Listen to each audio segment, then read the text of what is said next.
بسم اللہ الرحمن الرحیم ان الحمد للہ نحمده ونستعینه ونستغفره ونعوذ باللہ من شرور انفسنا ومن سیئات اعمالنا من يهدي الله فلا مضل له ومن يضلل فلا هادي له واشهد ان لا اله الا الله وحده لا شريك له واشهد ان محمدا عبده ورسوله وبعد فان خير الحديث كتاب الله وخير الهدي هدي محمد صلى الله عليه وسلم وشر الامور محدثاتها وكل محدثة بدعة وكل بدعة ضلالة وكل ضلالة في النار وقال عز وجل في القرآن المجيد أعوذ بالله من الشيطان الرجيم بسم الله الرحمن الرحيم يا أيها الذين آمنوا اتقوا الله حق تقاته ولا تموتن إلا وأنتم مسلمون وقال يا أيها الناس اتقوا ربكم الذي خلق من نفس واحدة وخلق منها زوجها بث منهما رجالا كثيرا ونساء واتقوا الله الذي تسألون به والأرحام إن الله كان عليكم رقيبا وقال يا أيها الذين آمنوا اتقوا الله وقولوا قولا سديدا يصلح لكم أعمالكم ويغفر لكم ذنوبكم ومن يطع الله ورسوله فقد فاز فوزا عظيما اللهم صل على محمد وعلى آل محمد كما صليت على إبراهيم وعلى آل إبراهيم إنك حميد مجيد اللهم بارك على محمد وعلى آل محمد كما باركت على إبراهيم وعلى آل إبراهيم إنك حميد مجيد رب اشرح لي صدري ويسر لي أمري واحلل عقدۃ من لسانی یفقہوا قولی اما بعد۔ تمام تعریفیں اس اللہ عز و جل کے لیے لائق و زیبا ہے جو تمام جہانوں کا بنانے والا اور اسے پالنے والا ہے، اور درود و سلام اس کے آخری نبی محمد صلی اللہ علیہ وسلم پر۔ الحمدللہ ہم تمام یہی اس ہفتے واری درس قرآن کے لیے جمع ہوئے ہیں۔ انشاءاللہ عزیز اس مختصر سے وقت میں آپ تمام کے سامنے ایک بہت ہی بے انتہا اہم موضوع، اہم ٹاپک پر جو ہے روشنی ڈالنے کی کوشش کروں گا، اور میرا انشاءاللہ عزیز آج کو جو عنوان ہوگا وہ ہوگا حلال کمائی کی، حلال رزق کی، رزق حلال کی اسلام میں کیا اہمیت ہے۔ کہ ایک انسان جو ارننگز کرتا ہے، جو چیز کماتا ہے، جو چیز جمع کرتا ہے، اور وہی کمائی وجہ بنتی ہے اس کے کھانے کی، وہی کمائی وجہ بنتی ہے اس کے پینے کی، وہی کمائی وجہ بنتی ہے اس کی پہننے اوڑھنے اور رہنے کی، یہ تمام چیزوں کا بیسس چونکہ ارننگز ہے، تو حلال کمائی کی اسلام میں کیا اہمیت ہے، یہ بہت جو ہے ایک اہم اور حساس موضوع ہے۔ بہت سارے لوگ آج ہم دیکھ رہے ہیں کہ مسلمانوں میں سے اس معاملے میں کمزور اور کوتاہ نظر آ رہے ہیں کہ رزق کے معاملے میں کہ انکم کیسی ہو، کمائی کیسی ہو، رزق جو ہم کماتے وہ کیسا ہے، بلکہ جو اصل چیز آج ہم دیکھ رہے ہیں وہ کمائی کی کوالٹی نہیں ہے، بلکہ وہ کمائی کی کوانٹٹی ہے کہ زیادہ سے زیادہ کیسے آتی ہے، پھر چاہے حلال سے آئے پھر چاہے حرام سے آئے۔ جو ذریعے ہمیں اچھے لگتے ہیں، ہمیں آسان لگتے ہیں، بس ہم اس کو حلال سمجھتے ہیں، جو ذریعے ہمیں مشکل لگتے ہیں ارن کرنے کے، ہم نے اس کو اپنے نفس میں حرام بنا لیا ہے۔ گویا شریعت کے مطابق حلال و حرام کی تمیز نہیں ہوتی، اپنے سہولت کے مطابق کیا ملتا ہے آسانی سے وہ حلال ہے، کیا ملتا ہے مشکل سے وہ حرام ہے۔ تو گویا ہم نے دین اسلام کے بتائے ہوئے جو اصول اور ضوابط ہے رزق کے اور کمانے کے معاملے میں، انکم کے معاملے میں، ہم نے جو ہے اسے ہم نے چھوڑ دیا، اور مختلف کمائی کے خبیث اور قبیح اور حرام اور مکروہ طریقوں کو ہم نے جو اپنے پر لازم اور ضروری جان لیا، جبکہ دین اسلام نے ہم پر واجب قرار دیا کہ ہم حلال کمائیں۔ لیکن ہم دیکھتے ہیں آج ہم نے اپنے نفس پر واجب کر لیا کہ ہم زیادہ سے زیادہ کمائیں، پھر وہ آنے والی انکم حلال سے ہو یا حرام سے ہو، کوئی مسئلہ نہیں۔ ایک طرف معاملہ یہ ہے کہ نوجوان پڑھ لکھ کر باہر نکلتے ہیں، اور اب نکل کر جو ہے حلال روزی کمانے کا معاملہ آتا ہے، وہیں سے شیطان ان کو ورغلا دیتا ہے، اور اسٹیپ نمبر 1 جو لیتے ہیں اور اس کمانے کے معاملے میں وہ حرام کی طرف چلے جاتے ہیں۔ پھر بعد کی زندگی میں اپنے آپ کو تبدیل کرنا، اپنے معاملات کو تبدیل کرنا، اپنے بیوی بچوں کو تبدیل کرنا، اپنے رزق کو حرام سے حلال کی طرف لے جانا پھر ناممکن جیسا نظر آنے لگتا ہے، یاد رکھیے۔ تو لہٰذا اس معاملے میں ہم بہت چوکنا رہے، بہت سترک رہے، بہت زیادہ جو حساس رہے کہ جو ارننگز، جو چیز ہم کماتے ہیں، جو رزق ہمارے پاس آتا ہے، کمائی کے ذریعے مختلف ہو سکتے ہیں، وہ تمام ذریعوں کو رکھنے کی ضرورت نہیں ہے۔ ہم بس اس کو جانچ لیں کہ یہ شریعت کے بتائے ہوئے اصول اور ضوابط کے تحت، شریعت کے بتائے ہوئے رولز اینڈ ریگولیشن کے تحت ہم تک پہنچتے ہیں۔ ایسا نہ ہو کہ ہم دنیا کے چکر میں جا کر، زیادہ مال کے چکر میں جا کر، جس میں حلال حرام کی تمیز ہم بھول جائیں، اور ہم جو ہے شریعت کو بالائے طاق رکھ دیں اور اپنے انکم کو ہم غلط کر لیں، جس کے بہت زیادہ برے نتیجے دنیا اور بہت خطرناک نتیجے آخرت میں بہرحال ہونے والے ہیں۔ بہرحال اللہ تعالیٰ نے ہمیں جو ہے، اسلام نے ہمیں جو ہے مال کمانے کا حکم دیا۔ اللہ تعالیٰ نے ہماری فطرت میں مال کمانے اور مال کو جمع کرنے کی ایک جو ہے عادت سی بنا دی۔ گویا مال کمانا اور مال جمع کرنا یہ ہماری فطرت کا حصہ ہے، ہمارا پارٹ آف نیچر ہے کہ ہم کمانا چاہتے ہیں اور ہم جمع کرنا چاہتے ہیں، یاد رکھیے۔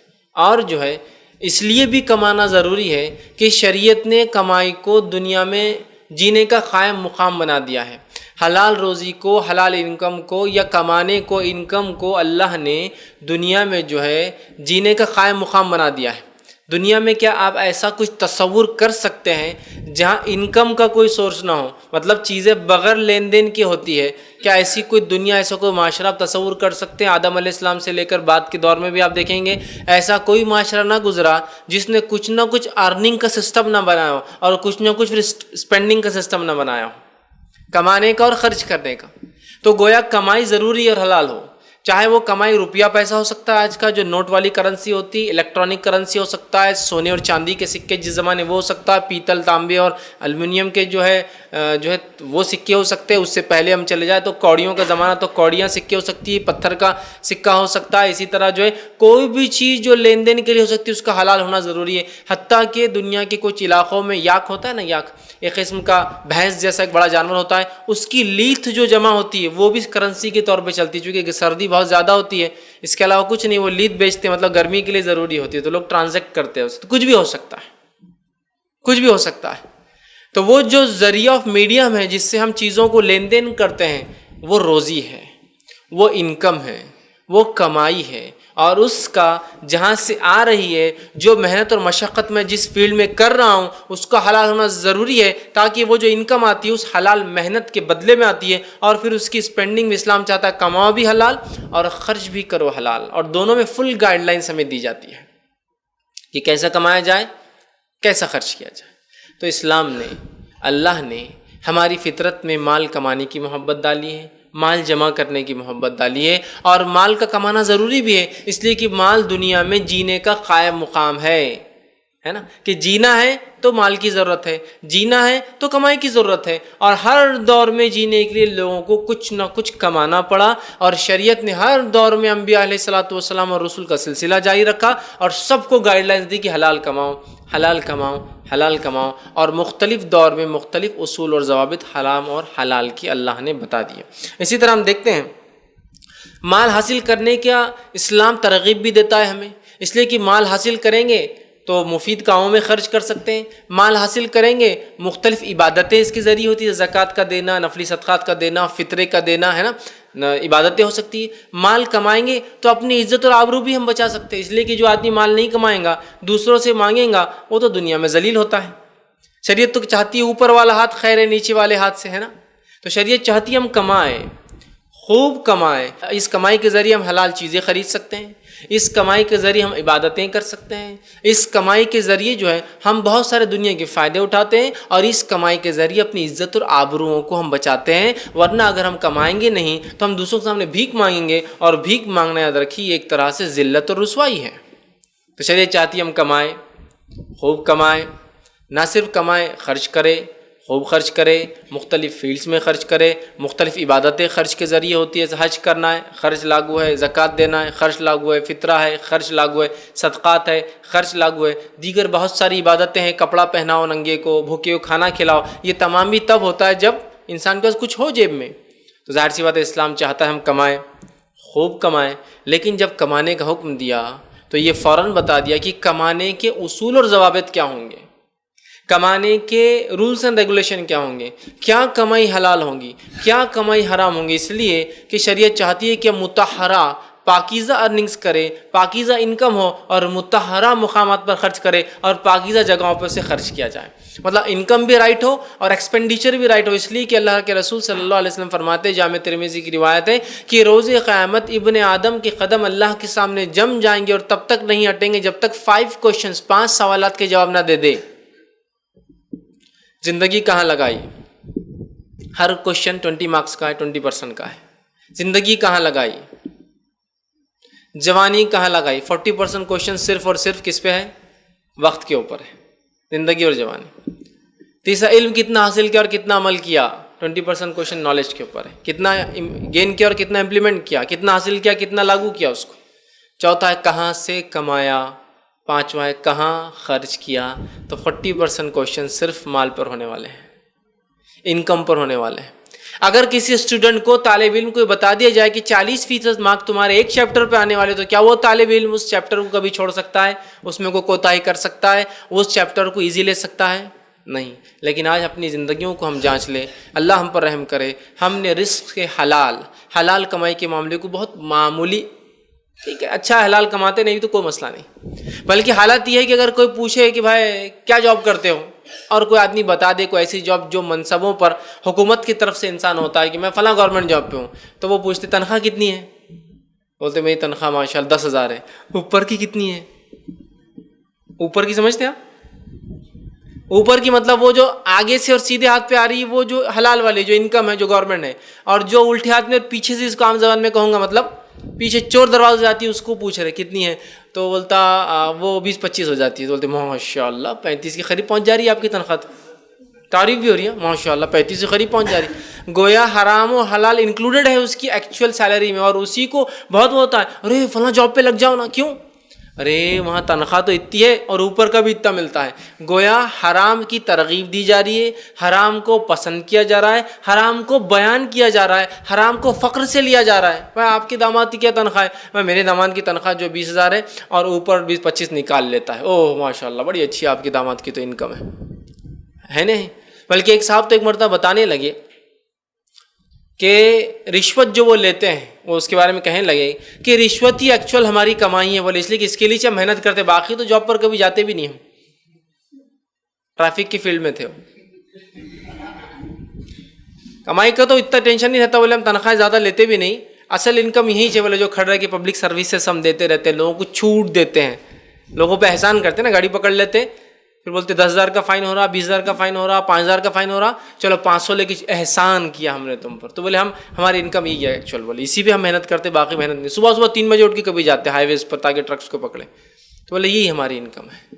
تو وہ دیکھیے 2 نمبر حرام، خبیث، غلط، اس کو جو ہے بہت اچھا مانا جا رہا ہے، ابھارا جا رہا ہے، ترغیب دی جا رہی ہے. اور حلال اور جو طیب ہے، پاکیزہ ہے، اس کو ارے بیچارہ کیا جاب کر رہا، ارے وہ تو پرائیویٹ جاب پر، کچھ بھی اوپر کی کمائی نہیں بیچارے کی، کوئی اس کو رزق کا دوسرا ذرا نہیں. مطلب حرام یہ اوپر کی کمائی سمجھ جائے، میں نہیں کر رہا ایکسٹرا اوور ٹائم، یہ نہیں ہے. اس سے مراد یہ ہے کہ رشوت کیا آتی ہے، لوگوں کے کام کرنے کے جس منصب پہ ہمیں بٹھایا گیا اس منصب کے غلط استعمال کر کے لوگوں کے کام کرنا تو ہے ہی میرا کام، لیکن اس کے بعد بھی لوگوں سے کچھ لے کر کہ بھائی ہم تمہارا اتنا کام کرے دیجئے، یہ حالت ہو چکی ہے. اور ساری دنیا آج ہم دیکھ رہے ہیں حرام کمائی میں غرق نظر آ رہی ہے. اور پھر ایکسپینڈیچر خرچ کا معاملہ ہے تو پھر وہ حلال حرام اس میں بھی کوئی، جب انکم میں کسی کی تمیز نہ ہو، میں نہیں سمجھتا ایکسپینڈیچر میں خرچ کرنے میں کوئی تمیز انسان جو ہے کر سکتا ہے. تو شریعت چاہتی ہے ہم کمائیں، ہم خوب کمائیں، لیکن شریعت کے بتائے ہوئے مطہرہ پاکیزہ اصول اور ضوابط کے تحت، رولس اینڈ ریگولیشن کے تحت ہم کمائیں. من مانی ہم اس معاملے میں نہ کریں اور بہت حساس ہو کر اس معاملے کو ہم لیں، اس لیے کہ جو ہے مال و دولت جو ہے اس کا کمانا ہم پر واجب ہے. تو شریعت نے اسے حلال کمانے کے بہرحال طریقے بتا دیے اور ہمیں یہ چیز سکھا دی کہ ہم حلال طریقے سے کمائیں تاکہ ہم اپنی عزت اور اپنی آبروؤں کو بچائیں. عبد الرحمن ابن عوف رضی اللہ عنہ نے قول کہا کرتے تھے، فرمایا کرتے تھے، اور وہ کہتے تھے کتنا اچھا ہے وہ مال جس کے ساتھ میں اپنی عزت کی حفاظت کرتا ہوں. مطلب جو میں حلال کماتا ہوں کتنا اچھا ہے وہ مال، اس کی وجہ سے میں اپنی عزت کی حفاظت کرتا ہوں. عزت کی حفاظت مطلب یہ مال کی کمی کی وجہ سے مجھے ہاتھ نہیں بنانا پڑتا کسی کے پاس، رزق کی کمی یا تنگی کی وجہ سے میں بھیک مانگ کر نہیں کھاتا ہوں، لوگ مجھے ٹکڑا نہیں دیتے ہیں. تو کتنا اچھا ہے وہ مال جس کے ساتھ میں عزت کی حفاظت کرتا ہوں. اور فرماتے تھے آگے کرتا ہوں اور اپنے رب کو بھی راضی کرتا ہوں. اور کتنا اچھا یہ مال جس سے میں عزت کی حفاظت بھی کرتا ہوں اور اللہ تعالیٰ کو راضی بھی کرتا ہوں، اس لیے کہ مال کی خرچ کرنے سے اللہ کی رضا ملتی ہے اور ایسا ثواب ملتا ہے جو ثواب دوسری کسی نیکی پہ نہیں ملتا ہے. مال خرچ کرنے میں جو ثواب ہے اس کی مثال ایسی ہے جیسے کسی نے ایک دانہ بویا، اس دانے میں 7 جو ہے بالیاں نکلی اور ہر بالی پر 100 دانے لگے ہوئے. مطلب گویا اللہ کے راہ میں خرچ کرنے کا اجر اور ثواب 700 ٹائمز ہوتا ہے منیمم، اور اللہ جس کے اجر کو چاہے یضاعف اس سے زیادہ بڑھا دیتا ہے، ملٹیپل آف 700 ٹائمز. جبکہ دیگر تمام نیکیوں کا ثواب کیا ہے؟ 1 سے لے کر 10، اور زیادہ سے زیادہ 10 سے لے کر 70، اس سے اوپر کسی کا بھی نہیں ہے. لیکن مال خرچ کرنے کا ثواب 1 سے لے کر سیدھا 700 اور 700 کے ملٹیپل ٹائمز. تو گویا اگر اتنا اجر دیا جا رہا ہے کسی چیز پر تو ظاہر سی بات ہے اللہ پورا اسکروٹنائز بھی کرے گا کہ کیسا رہا ہے وہ ارننگس. بہت اہم ہے، یاد رکھیے. تو ہم اس معاملے کو وہ نہ لیں. پاکیزہ کمائی اور حلال مال یاد رکھیے یہ عبادت کی قبول ہونے کا ذریعہ ہے. اگر کوئی انسان پاکیزہ مال نہیں کماتا اس کی عبادت بھی قبول نہیں ہوتی، چاہے کچھ بھی کر لے. یاد رکھیے بڑی اہم بات. تو پاکیزہ مال حلال کمائی جو ہے یہ دل کو منور کرتی ہے، دل کو روشن کرتی ہے. اسی طرح سینے کو فراغ کرتی ہے، مطلب انسان میں دینے کا جذبہ ہوتا ہے. اور جب حرام کماتا ہے تو صرف جمع کرنے کا جذبہ ہوتا ہے. تو انسان کا دل فراغ ہوتا ہے، خرچ کرنے کا جذبہ آتا ہے، اسے اطمینان اور سکون ملتا ہے. حلال روزی کے فائدے یاد ہیں، اطمینان اور سکون ملتا ہے. خشیت الہی کا وارث بنتا ہے، اللہ کا ڈر اس پہ طاری ہوتا ہے، اور وہ اس کا وارث سمجھتے ہیں نا، وہ ایسی چیز اس کے پاس آئی تھی جس سے وہ ہر چیز میں اللہ کا ڈر رکھتا ہے. کیوں تو ہمارا حرام کمانے والا اللہ کا ڈر نہیں رکھتا ہے، بے باک ہوتا ہے، بے لگام ہوتا ہے، ایسا جانور ہوتا ہے جس کے گلے میں پٹا نہ ہو، پالتو نہ ہو. اس لیے کہ جب ہم اسلام قبول کرتے ہیں ہم اپنے آپ کو سپرد کر دیتے ہیں، جیسا کہ ایک جانور کو نکیل ڈال کے پکڑ لیا جاتا ہے. اب جہاں چاہے اس اونٹ کو، اس گائے کو، اس بھینسے کو، اس بیل کو لے جائے وہ چلے گا، اس لیے کہ وہ مالک کے ماتحت جیتا ہے. اور جب آدمی حرام کماتا ہے وہ ایک طرح سے شریعت کے جو بتائے ہوئے اصول و ضوابط کو نکال کر پھینک دیتا ہے، اور من مانی زندگی جو ہے سیلف جس کو کہیں گے ڈیفائنڈ یا سیلف اسٹائلڈ لائف جس کو کہتے ہیں، اپنی من مانی کر کے جیتا ہے. ٹھیک، تو جو ہے خشیت الہی کا وارث بنتا ہے. اعضائے بدن جس کو کہیں گے عبادت کی جو ہے فرمانبرداری ہوتی ہے، مطلب اس کے اعضاء و جوارح اللہ کی عبادت اس کی فرمانبرداری میں لگتے ہیں. اسی طرح جو ہے یہ جو ہے عمل جو ہے نیک حلال کمانا، یہ عمل جو ہے یہ صالح نیک اعمال کی طرف ہمیں بڑھاتا ہے. اور سب سے اہم چیز دعا کے قبولیت کا ذریعہ بنتا ہے. سمجھ رہے آپ؟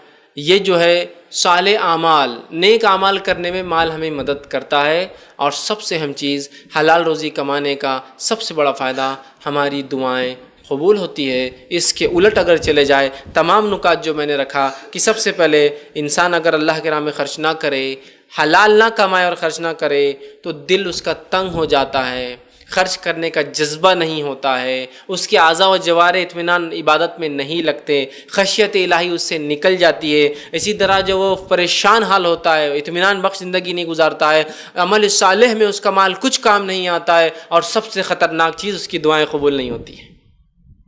سب سے خطرناک اس کی دعائیں قبول نہیں ہوتی. دعائیں بڑی اہم چیز ہے.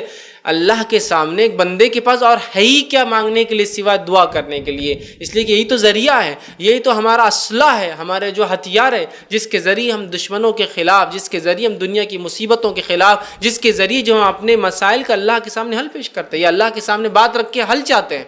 اور اگر وہی قبول ہونا بند ہو جائے تو اور کیا تعلق ہے میرا اور میرے رب کا، ہے نا. بڑی اہم چیز ہے، دعائیں قبول نہیں ہوتی. اور حرام مال کی جڑیں یاد رکھیے اتنی خطرناک ہے کہ یہ بے برکت ہوتا ہے.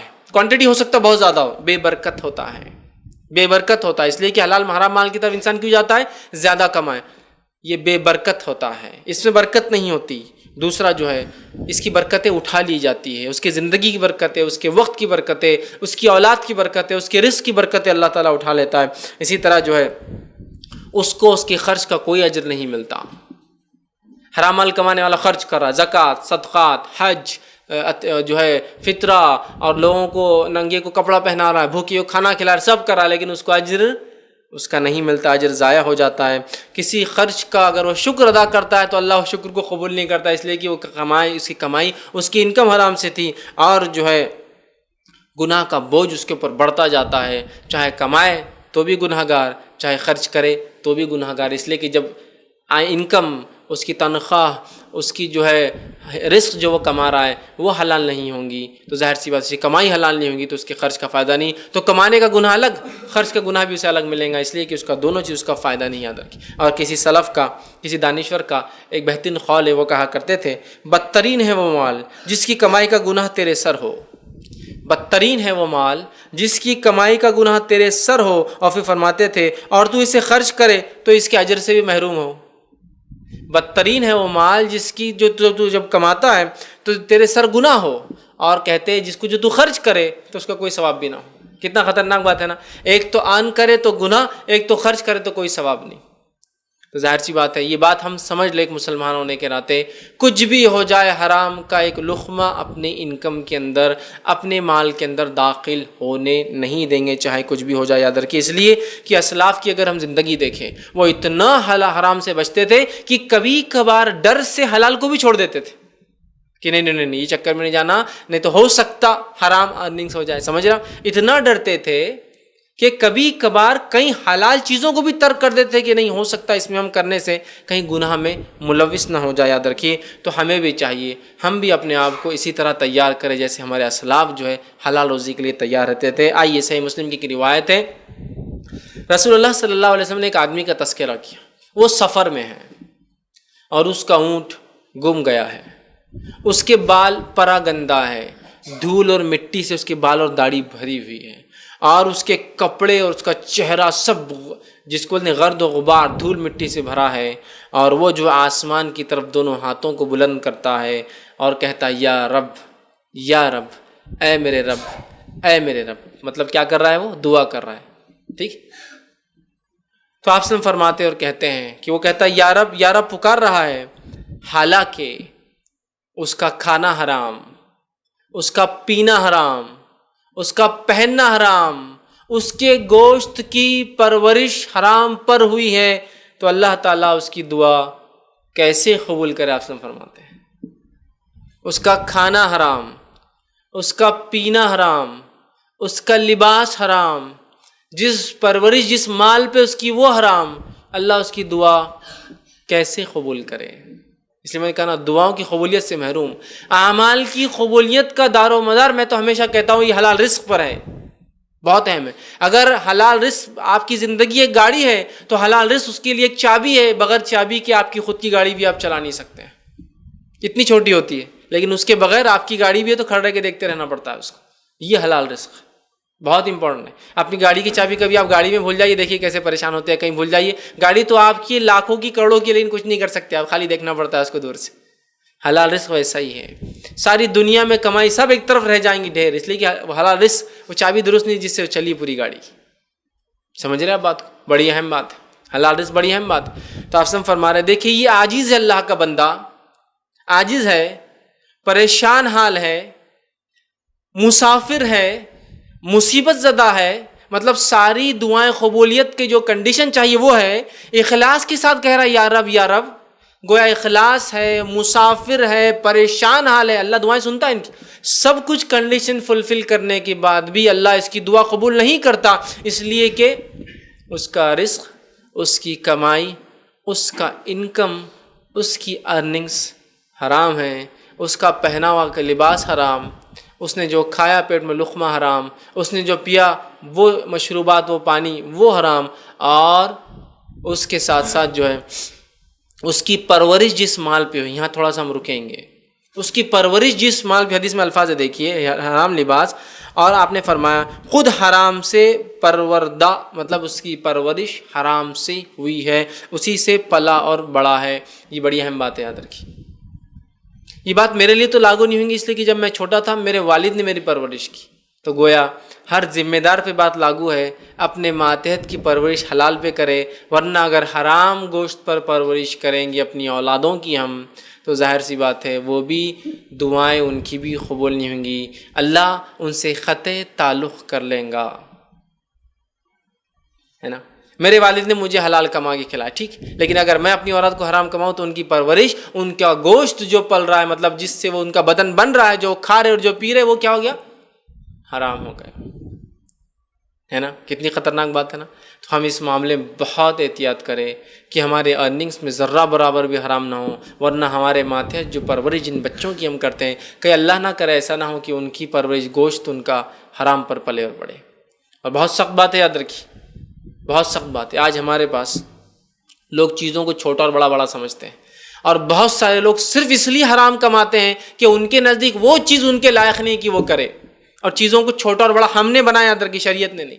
ایک مرتبہ میں ایک جگہ درس قرآن لینے جاتا تھا، وہ ایک دواخانہ تھا، جہاں سے درس لیتے تھے، تو میں چاہتا تھا کہ تاکہ مقرر الگ دکھے، سامنے لوگ بیٹھے، تو جو کمپاؤنڈر ہوتا ہے نا، دواخانے کی دیکھ بھال کرتا ہے، پیشنٹس کو بھیجتا ہے، اس کی جگہ میں بیٹھتا تھا، چھوٹا سا اس کا ایک ٹیبل تھا، اور لوگ سامنے جب پیشنٹ بیٹھتے وہاں بیٹھتے تھے اور درس ہوتا تھا۔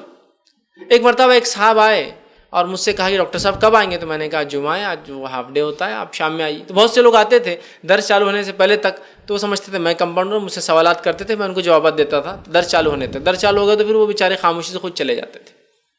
تو ایک مرتبہ ایک بچہ بیٹھا تھا اور ایک صاحب آئے، کہا کہ ڈاکٹر صاحب کب آئیں گے؟ میں نے کہا وہ ابھی نہیں ہے۔ تو بولے ایسا کیسا نہیں فلاں، میرے سے بحث کے میں نے ان کو جواب دیتا رہا، نہیں ایسا نہیں ویسا نہیں، چونکہ میں ڈاکٹر صاحب کے بارے میں سب جانتا تھا، اس لیے کہ میں کافی زمانے سے ان سے متعلق تھا، میں نے ایکسپلین کیا، وہ چلے گئے۔ تو ایک بچہ ہنسنے لگا، تو میں نے کہا آپ کیوں ہنس رہے بیٹا؟ تو بولے آپ کو کمپاؤنڈر سمجھ رہا تھا۔ بولے تو اس میں کیا حرج ہے؟ اس میں کیا حرج ہے؟ اگر مجھے کمپاؤنڈر سمجھ رہا ہے تو کیا حرج ہے؟ نہیں بولے وہ کتنی چھوٹی پوسٹ ہے نا، بولے۔ تو میں نے کہا اگر یہ آدمی اس چھوٹی پوسٹ پر بیٹھ کر اگر حلال کماتا ہے تو پھر کیا حرج ہے اس کے اندر؟ مسئلہ یہ ہے، ہمارا دماغ کا فطور یہ ہے کہ اگر میں راستے پر بیٹھ کر جوتوں کو اگر پیون لگاؤں، مطلب چمار بن جاؤں، جو کہ حلال انکم ہے، چمار بن گئی نا۔ تو اس کے برعکس اگر میں حرام کام کروں، جوئے کے اڈے چلاؤں، سٹے چلاؤں، شراب خانے چلاؤں، خبی خانے چلاؤں، حرام کاری کروں، رشوت خوری کروں، ادھر اس کی ٹوپی اس کے سر پہناؤں، غبن کروں، پیسے کا فراڈ کروں، لوٹ مار کروں، جھوٹ مار کے بیچوں، کیا بڑا آدمی ہے، کیا آسانی سے دھوکہ دے دیتا ہے، زمینیں تو ایسی مار لیتا ہے، کس کی بھی ایک جھٹکے میں بالکل قبضہ کر لیتا ہے۔ تو یہ عزت ہے، ارے چمار بن گئے آپ تو آپ یہ دیکھیے کمپیریزن زیادہ اور کم کا نہ ہو، کمپیریزن موازنہ کس کا ہو؟ حلال اور حرام کا ہو۔ کبھی بھی چمار حلال ہے انکم اس کی۔ آپ جو پوزیشن کی بات کر رہے ہیں اگر اس میں میں حرام کی وجہ سے جا رہا ہوں، میں نہیں کر سکتا، اس لیے کہ مجھے حلال اور حرام کی تمیز میرا دین بہت بہت مضبوطی کے ساتھ سکھاتا ہے کہ نہیں یہ حلال ہے اور یہ حرام، سمجھ رہا بات؟ تو آج بہت سی بار حلال روزی نہ کمانے کی وجہ یہ صرف ہمارا دماغ کا فطور ہے، یہ جو بولتے ہیں نا شیطانی وسوسہ، یہ جاب چھوٹی، وہ جاب چھوٹی، یہ بڑی پوسٹ، وہ بڑی پوسٹ، یہ کم اور یہ زیادہ، کچھ نہیں ہے۔ جہاں انسان حلال کماتا ہے وہ سب سے اچھی پوزیشن پر ہے، پیون ہو، چمار ہو، راستے پہ بیٹھ کر کوئی کام کرتا ہو، وہ زیادہ حلال پوزیشن ہے بنسبت اس کی کہ اگر وہ کوئی چوری چکاری کرتا تو شاید بڑا آدمی بن جاتا۔ تو یہ ہمارا دماغ کا فطر بھی ہم کو کنٹرول کرنا ہے کہ چھوٹا اور بڑا کچھ نہیں ہوتا ہے، اگر وہ حلال ہے تو سب سے اچھا کام ہے بھائی، ورنہ حرام میں۔ اور وہ کمائی تو سب سے اچھی آپ نے فرماتے ہیں جو اپنے ہاتھوں سے انسان کماتا ہے، ڈائریکٹ، جس میں ہاتھ انوالو ہوتے ہیں، جو ہاتھوں سے کرتا ہے، سمجھ رہا اس کو سب سے حلال اور سب سے پاکیزہ آپ نے کہا۔ کیونکہ جب انسان کوئی بھی کام اپنے ہاتھ سے کرتا ہے نا تو رشوت اور اس کا چانس ہی نہیں رہتا اس کے اندر، اس کا خود کا ورک رہتا ہے اور اس کو سیل کرنا ہے، سمجھ رہے آپ؟ تو آپ نے فرمایا جو انسان اپنے ہاتھوں سے کرتا ہے نا وہ سب سے پاکیزہ کمائی ہوتی ہے، جس میں دونوں ہاتھ اس کے انوالو ہوتے ہیں۔ بتانے کا مقصد چونکہ اس کے اندر پوسٹ ہے، پوزیشن ہے، آپ صرف سائن کرنے والے، چانسز ہے آپ رشوت لے سکتے ہیں۔ دونوں ہاتھ سے کام کرنے والا رشوت کے چانس خود کا کام ہی کرتا ہے اور چیز کو سیل کرتا ہے، یہ بڑی اہم بات ہے۔ جانور پال لیے، خدمت کر رہا ہے جانوروں کی، دودھ دھو رہا ہے، بیچ رہا ہے، کوئی کام خود سے قالین سی رہا ہے، جوتے اور چپل صاف مطلب کام کر رہا ہے، صفائی کا کام کر رہا ہے، کچھ نہ کچھ، یہ سب دونوں ہاتھ انوالو ہوتے ہیں اس کے اندر۔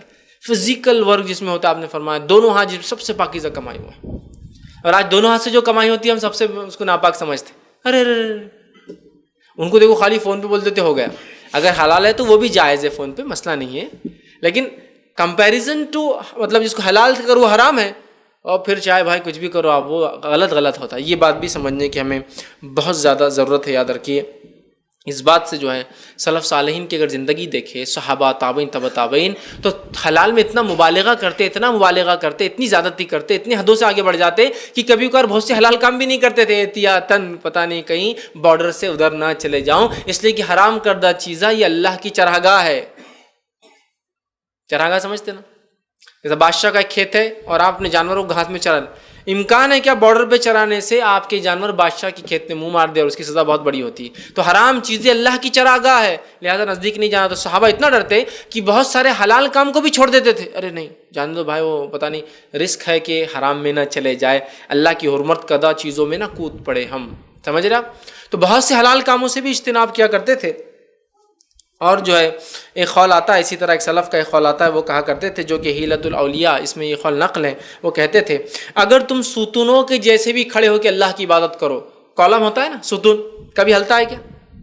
ذرہ برابر بھی آپ نے دیکھی کالم آج ادھر تھا آج ادھر ہو گیا؟ نہیں، یا تو زلزلہ گر گیا تو عمارت توڑی جائیں گی، ٹھیک۔ اگر تم ستونوں کے جیسے کھڑے رہ کر بھی اللہ کی عبادت کرو تو بھی جان لو اس کا کوئی فائدہ نہیں ہوگا جب تک کہ جو ہے جو تمہارے پیٹ میں کیا ہے اس تمہیں معلوم نہ ہو۔ کیا کھایا اگر پتہ نہیں ہے تو ستون کالم کیسا کھڑے ہو جاؤ دن اور رات تو بھی عبادتوں کا کوئی فائدہ نہیں ہے۔ ایک مشہور واقعہ بھی لوگ بیان کرتے ہیں کہ ایک شخص تھا، ایک بادشاہ تھا، بڑا ظالم تھا۔ علماء نے، لوگوں نے، دیندار لوگوں نے اس کے خلاف بد دعا دینا چالو کی۔ جو ہی بد دعا دینا چالو کی تو اس نے کہا بھائی یہ تو مصیبت ہو جائیں گی۔ سب کو کھانے پر بلایا، آ جائیے، دعوت عام۔ سب آ کر کھا کر گئے۔ جب کھا کر چلے گئے تو کہا میں مطمئن ہوں کہ تمہاری بد دعائیں میرے حق میں انشاءاللہ قبول نہیں ہوں گی، اس لیے کہ میں نے تم کو حرام سے کھلایا۔ سمجھ رہے اب بات؟ بہرحال ایک قصہ ہے، میں اسی بیان کر رہا ہوں۔ مطلب یہ کتنی خطرناک بات ہے، دعائیں قبول نہیں ہوتی ہماری، ہم دعاؤں کی قبولیت سے محروم کر دیے جاتے ہیں۔ تو ہم ستونوں کی جیسا بھی اگر اللہ کی عبادت کر دن اور رات کھڑے ہیں، لیکن ہمارے پیٹ میں کیا اگر ہمیں نہیں معلوم، تو یہ عبادت بھی اللہ کے پاس ذرہ برابر بھی قابل قبول نہیں ہے، بلکہ یہ گناہ اور عذاب کا ذریعہ بنے گی۔ ادر کی یہ عبادت گناہ کا ذریعہ بن جائے گی، چونکہ آپ نے حلال کمائی نہیں آپ کی۔ یہ بڑی اہم بات ہے۔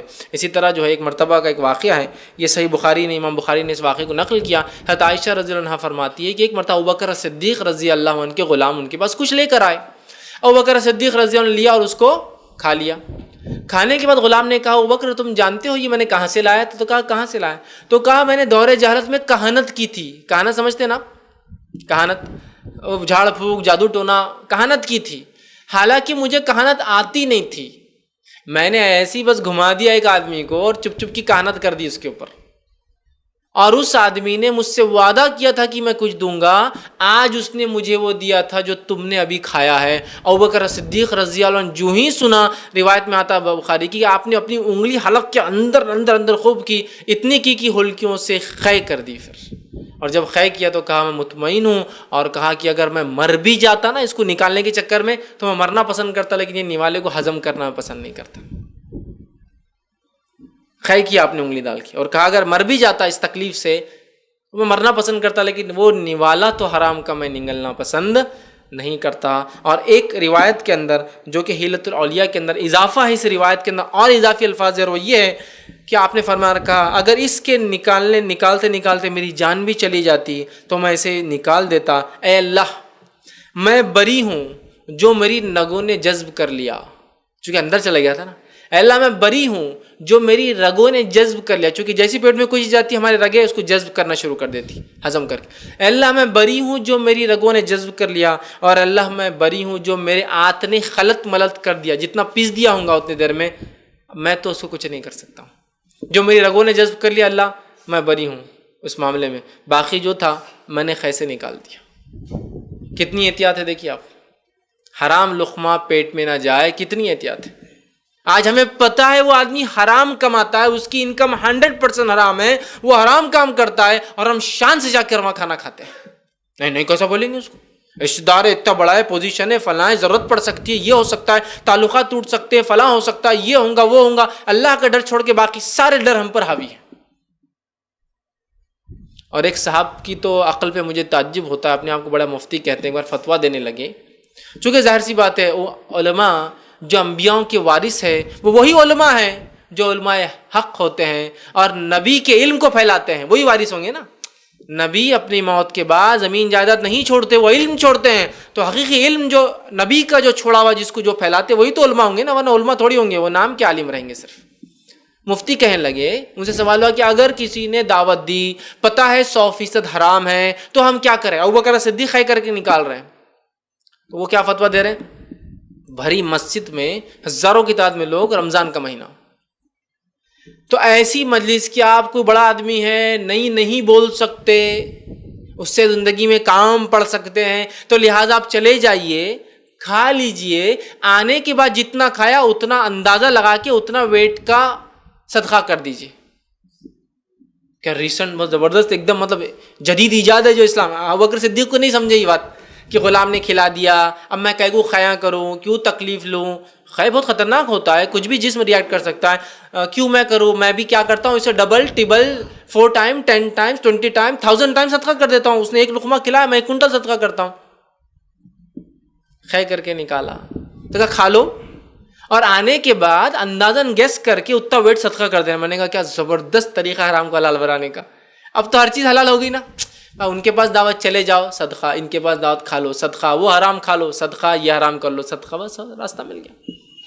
دوسری بات موطا امام مالک کے، عمر ابن خطاب رضی اللہ عنہ نے ایک بار دودھ پیا، دودھ پینے کے بعد کہا بڑا ہی لذیذ اچھا دودھ تھا، بڑا پسند آیا آپ کو۔ اس شخص سے پوچھا جس نے دودھ پلایا تھا دودھ کہاں سے لایا تھا. دیکھیے انسان مکلف نہیں ہوتا ہے, ظاہر پر کام کرتا ہے, لیکن پوچھ لیا تو کہا میں راستے سے جا رہا تھا, صدقے کے اونٹ پانی پی رہے تھے, صدقات میں جو اونٹ آتے تھے زکوٰۃ کے پانی پی رہے تھے, ایک اونٹ کا تھن میں دودھ تھا, میں نے وہاں دھو لیا اور لے کر آ گئے. عمر ابن خطاب نے جو ہی سنا, چونکہ صدقے کے اونٹ کا دودھ کے لائے عمر ابن خطاب لائق نہیں نا, ان کے لیے حلال نہیں وہ پینا, وہ صدقے کے اونٹ جو ہے ان کا دودھ دھویا جا سکتا ہے لیکن مستحقین کو دیا جائیں گا نا, یا جو اس کو مینٹیننس کر رہا ہے حکومت لے کر اس کا فائدہ اٹھا کر جو اونٹوں کو دیں گی. زکوٰۃ کے جو اونٹ آتے ہیں تو ان کو کھلایا جاتا ہے تو ان سے فائدہ بھی لیا جاتا ہے. تو عمر ابن خطاب اس کے مستحق نہیں تھے, فوراً آپ نے انگلی ڈالی اور قے کر دی, کہا یہ میرے لیے جائز نہیں. حرام بڑی خطرناک چیز ہے, حلال کی بہت زیادہ اسلام میں اہمیت ہے. یہ بات کو سمجھنے کی ہمیں ضرورت ہے. ہم آج دیکھتے ہیں کہ آج کیا حال ہو چکا ہے. ایک سلف میں ایک خاتون کا قول ہے, وہ کہا کرتی تھی اپنے خاوند کو, ایک عورت نے نصیحت کی, یہ بہت ضرورت ہے آج کی عورتوں کے لیے. اس نے نصیحت کی اپنے شوہر کو, اور کیا کہا, اور کہا اے اللہ کے بندے, اے میرے شوہر, اے اللہ کے بندے, ہمارے رزق کے معاملے میں تو اللہ سے ڈرتے رہنا. کیا کہا اس عورت نے اپنے شوہر سے, اے اللہ کے بندے ہمارے رزق کے معاملے میں جو تو لاتا ہے, پہناتا ہے, کھلاتا ہے, ہم کو جس جگہ رکھتا ہے, اس معاملے میں اللہ سے ڈرتے رہنا, کیونکہ ہم بھوک برداشت کر سکتے لیکن جہنم کی آنکھ برداشت نہیں کر سکتے. تیرے حرام رزق کی وجہ سے ہم سب جہنم میں جائیں گے. ہماری پرورش جو ہے جہنم جو ہے اس گوشت کی پرورش جس کے آپ نے فرماتے حرام پر ہوئی, جہنم کے علاوہ اس کا اور ٹھکانہ ہوتا, سب سے صحیح جگہ جہنم ہی ہے اس کے لیے. تو کہا ہم بھوک تو برداشت کر سکتے اللہ کے بندے, لیکن ہم آگ نہیں برداشت کرتے. آج افسوس کی بات ہے, بہت ساری عورتیں اپنے شوہر کو مجبور کرتی ہیں حرام کمانے پر, کہتی ہے ہم آگ تو برداشت کر سکتے لیکن دنیا کی رسوائی والی یا دنیا کے نزدیک جو اسٹیٹس نہیں, وہ زندگی نہیں گزار سکتے ہم. آپ رشوت لیجئے, آپ یہ کیجئے, آپ حرام کاری کیجئے, چلیں گا, لیکن ہمیں دنیا کے اعتبار سے لو اسٹیٹس نہیں جینا ہے. جیسا ان کے نزدیک چونکہ اسٹیٹس لو ہو جائیں گا نا, ہر سال صوفے نہ بدلے جائے تو کیا مقام آپ کا سماج کے اندر, ہر سال گھر کو رنگ نہ دیا جائے تو کیا اسٹیٹس آپ کا, 3 سال میں آپ نے کار نہیں بدلی تو آپ کا کیا مقام, اتنی بڑی پوزیشن پہ کیا فائدہ ہوا آپ کا رہ کر. تو ایسی عورتیں ہونا چاہیے, ورنہ بہت سی بار عورتیں اور بچے مجبور کرتے ہیں مردوں کو کہ وہ حرام کمائیں. تو یہ عورت نصیحت کری, اللہ کے بندے ہمارے رزق کے معاملے اللہ سے ڈرتے رہنا. ہم بھوک برداشت کر سکتے ہیں, مطلب ہم غربت برداشت کر سکتے ہیں, بھوک پہ رہیں گے, ہم آخرت میں آگ نہیں برداشت کر سکتے. آج افسوس ہم کہہ رہے ہیں اپنے گھر والوں کو, عورتیں کہتی ہیں اپنے شوہر کو کہ ہم آگ تو برداشت کر سکتے ہیں لیکن دنیاوی اعتبار سے ذرہ برابر بھی تکلیف برداشت نہیں کرنا چاہتے ہم, تم یہاں لہٰذا حرام کماؤ, خوب کماؤ.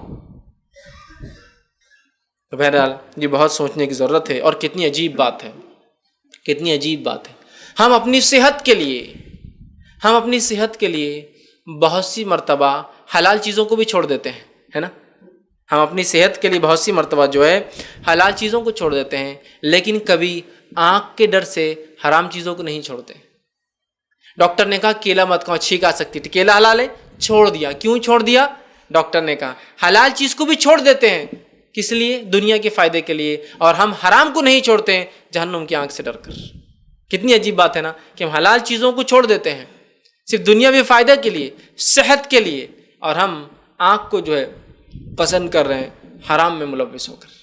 تو یہ بات بڑی سوچنے کی کہ ہم آنکھ سے ڈر کے جو ہے حرام کو نہیں چھوڑ رہے ہیں, اور دنیا کی صحت اور تھوڑی بہت چیزوں سے ہم ڈر کر جو ہے کیا کرتے ہیں, حلال چیز کو بھی چھوڑ دیتے ہیں. تو یہ بات کو یاد رکھنا ہے, ہمیں حلال کمانا ہے, ہمیں حلال جگہ جو ہے خرچ کرنا ہے. اور جو ہے حرام کمائی جو ہے یہ معاشرے پہ اس کے بہت برے اثرات ہوتے ہیں. یاد رکھیے اس کے بہت جو ہے برے اثرات ہوتے ہیں. معاشرے پر کیا برے اثرات ہوتے ہیں, اس میں فرد اور معاشرہ, انڈیویجول اور سوسائٹی دونوں ڈوب جاتے ہیں. یاد رکھیے. اور جو ہے دینداری اور بصیرت ختم ہو جاتی ہے, ریلیجیسنس ختم ہو جاتی ہے, سوچ اور سمجھ چیزوں کو پرکھنے کی صلاحیت اللہ رب العزت چھین لیتا ہے. اسی طرح جو ہے روزی کی برکت اٹھا لی جاتی ہے. اسی طرح مصیبتیں آتی ہیں, آفتیں آتی ہیں, پریشانیاں آتی ہیں, تنگ دستیاں آتی ہے, بغض ہو جاتا ہے, سرکشی بڑھ جاتی ہے, قتل عام ہو جاتا ہے, اور لوگ ایک دوسرے کو ناپسند کرتے ہیں, اور قطع تعلقی بڑھ جاتی ہے. اگر ہم سماج میں حرام کمانے لگے تو یہ سارے نقصان ہوتے ہیں, اور جنگ اور جدال اور فتنے اور فساد میں ساری دنیا پھنس جاتی ہے, جو آج اس دنیا کا حال ہے.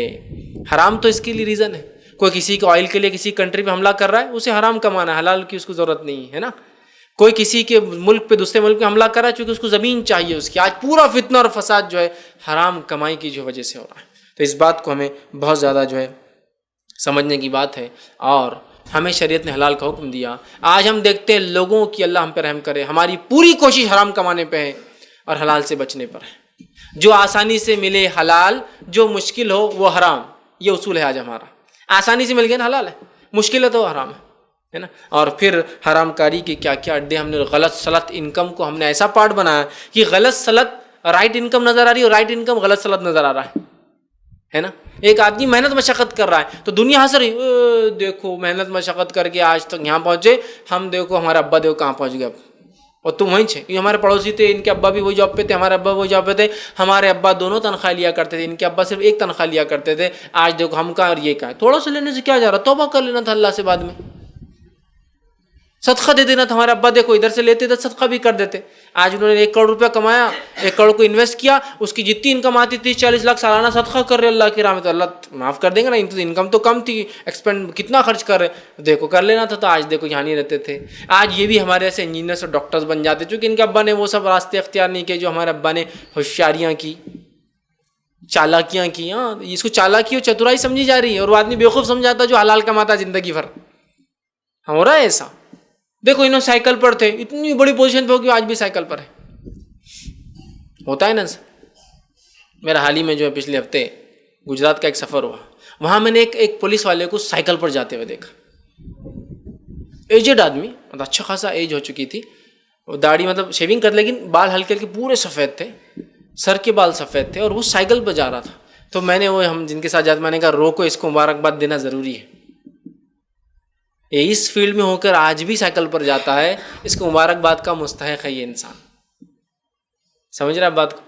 اس لیے کہ وہ جس فیلڈ میں ہے وہاں بہت کچھ کر سکتا تھا وہ، لیکن آج سائیکل پہ جا رہا ہے. اس کا مطلب ساری زندگی اس نے محنت اور مشقت کی. میں یہ نہیں کہہ رہا ہوں جو بائک پر جا رہے ہیں وہ غلط کر رہے ہیں، لیکن بولنے کا مقصد یہ ہے میرا کہ وہ انسان ہو سکتا اولادیں زیادہ ہو، جن کی تربیت پرورش گھر بڑا ہو، کنبہ بڑا ہو، وہ کچھ بھی ارننگ بچا نہیں سکا، اور آج بھی اس پولیس فورس میں ہو کر بھی وہ سائیکل پہ جا رہا ہے. یہ امیزنگ ہے. یہ اس کی محنت اور مشقت کی آٹومیٹک دلیل ہے کہ بڑا اس نے جو محنتی زندگی گزاری. سمجھ رہا بات کو؟ یہ بڑی اہم بات. ہمارے تصور کر سکتے کسی منسٹر کو پیدل آ رہا ہے یا اس کے پاس 4 ویلر نہیں ہے؟ ہو ہی نہیں سکتا. سمجھ رہا بات کو؟ لیکن حلال کمایا اگر انسان ایک فیلڈ میں تو انکم اتنی، کارپوریٹر کی انکم ہوتی ہے 5,000 روپے مہینہ گورنمنٹ سے ملتا ہے. میں نہیں سمجھتا 5,000 میں کوئی بنگلہ بنا سکتا ہے. زندگی بھر کارپوریٹر رہے، گورنمنٹ اس پہ رہے، مطلب الیکشن لڑتے ہیں، تو کہاں سے آپ کے پاس پیسہ ہے اتنا؟ آپ MLA کی پوزیشن پہ بھی جائیں گے تو ناٹ مور دین 50,000 تنخواہ ہوتی ہے نا. آپ دیکھیے سب تمام چیزوں سہولتیں بھی ہوتی ہے حکومت سے کچھ، لیکن اس سے زیادہ نہیں. 6 لاکھ روپے سال میں انسان کیا کر سکتا ہے؟ ایک SUV تو مینٹین نہیں کر سکتا. میں جانتا ہوں SUV مینٹین کرنے والوں کو مور دین 1 لاکھ پلس تنخواہ ہونا پر منتھ، تو جب وہ مینٹین کر سکتا ہے اتنی بڑی گاڑی. آٹومیٹیکلی امپلائی کچھ نہ کچھ ہو رہا ہے جہاں ہم سوچ نہیں رہے. کچھ نہ کچھ تو ذریعہ ہے جو اس کے علاوہ آ رہا ہے. بہت سوچنے کی ضرورت ہے، یاد رکھیے بہت سوچنے کی ضرورت ہے. تو آج ہم دیکھ رہے ہیں کہ ہم نے جو آسانی سے آتا ہے بس اس کو حلال سمجھ لیا، جس میں مشکل ہو رہی ہے وہ حرام ہم نے سمجھ لیا.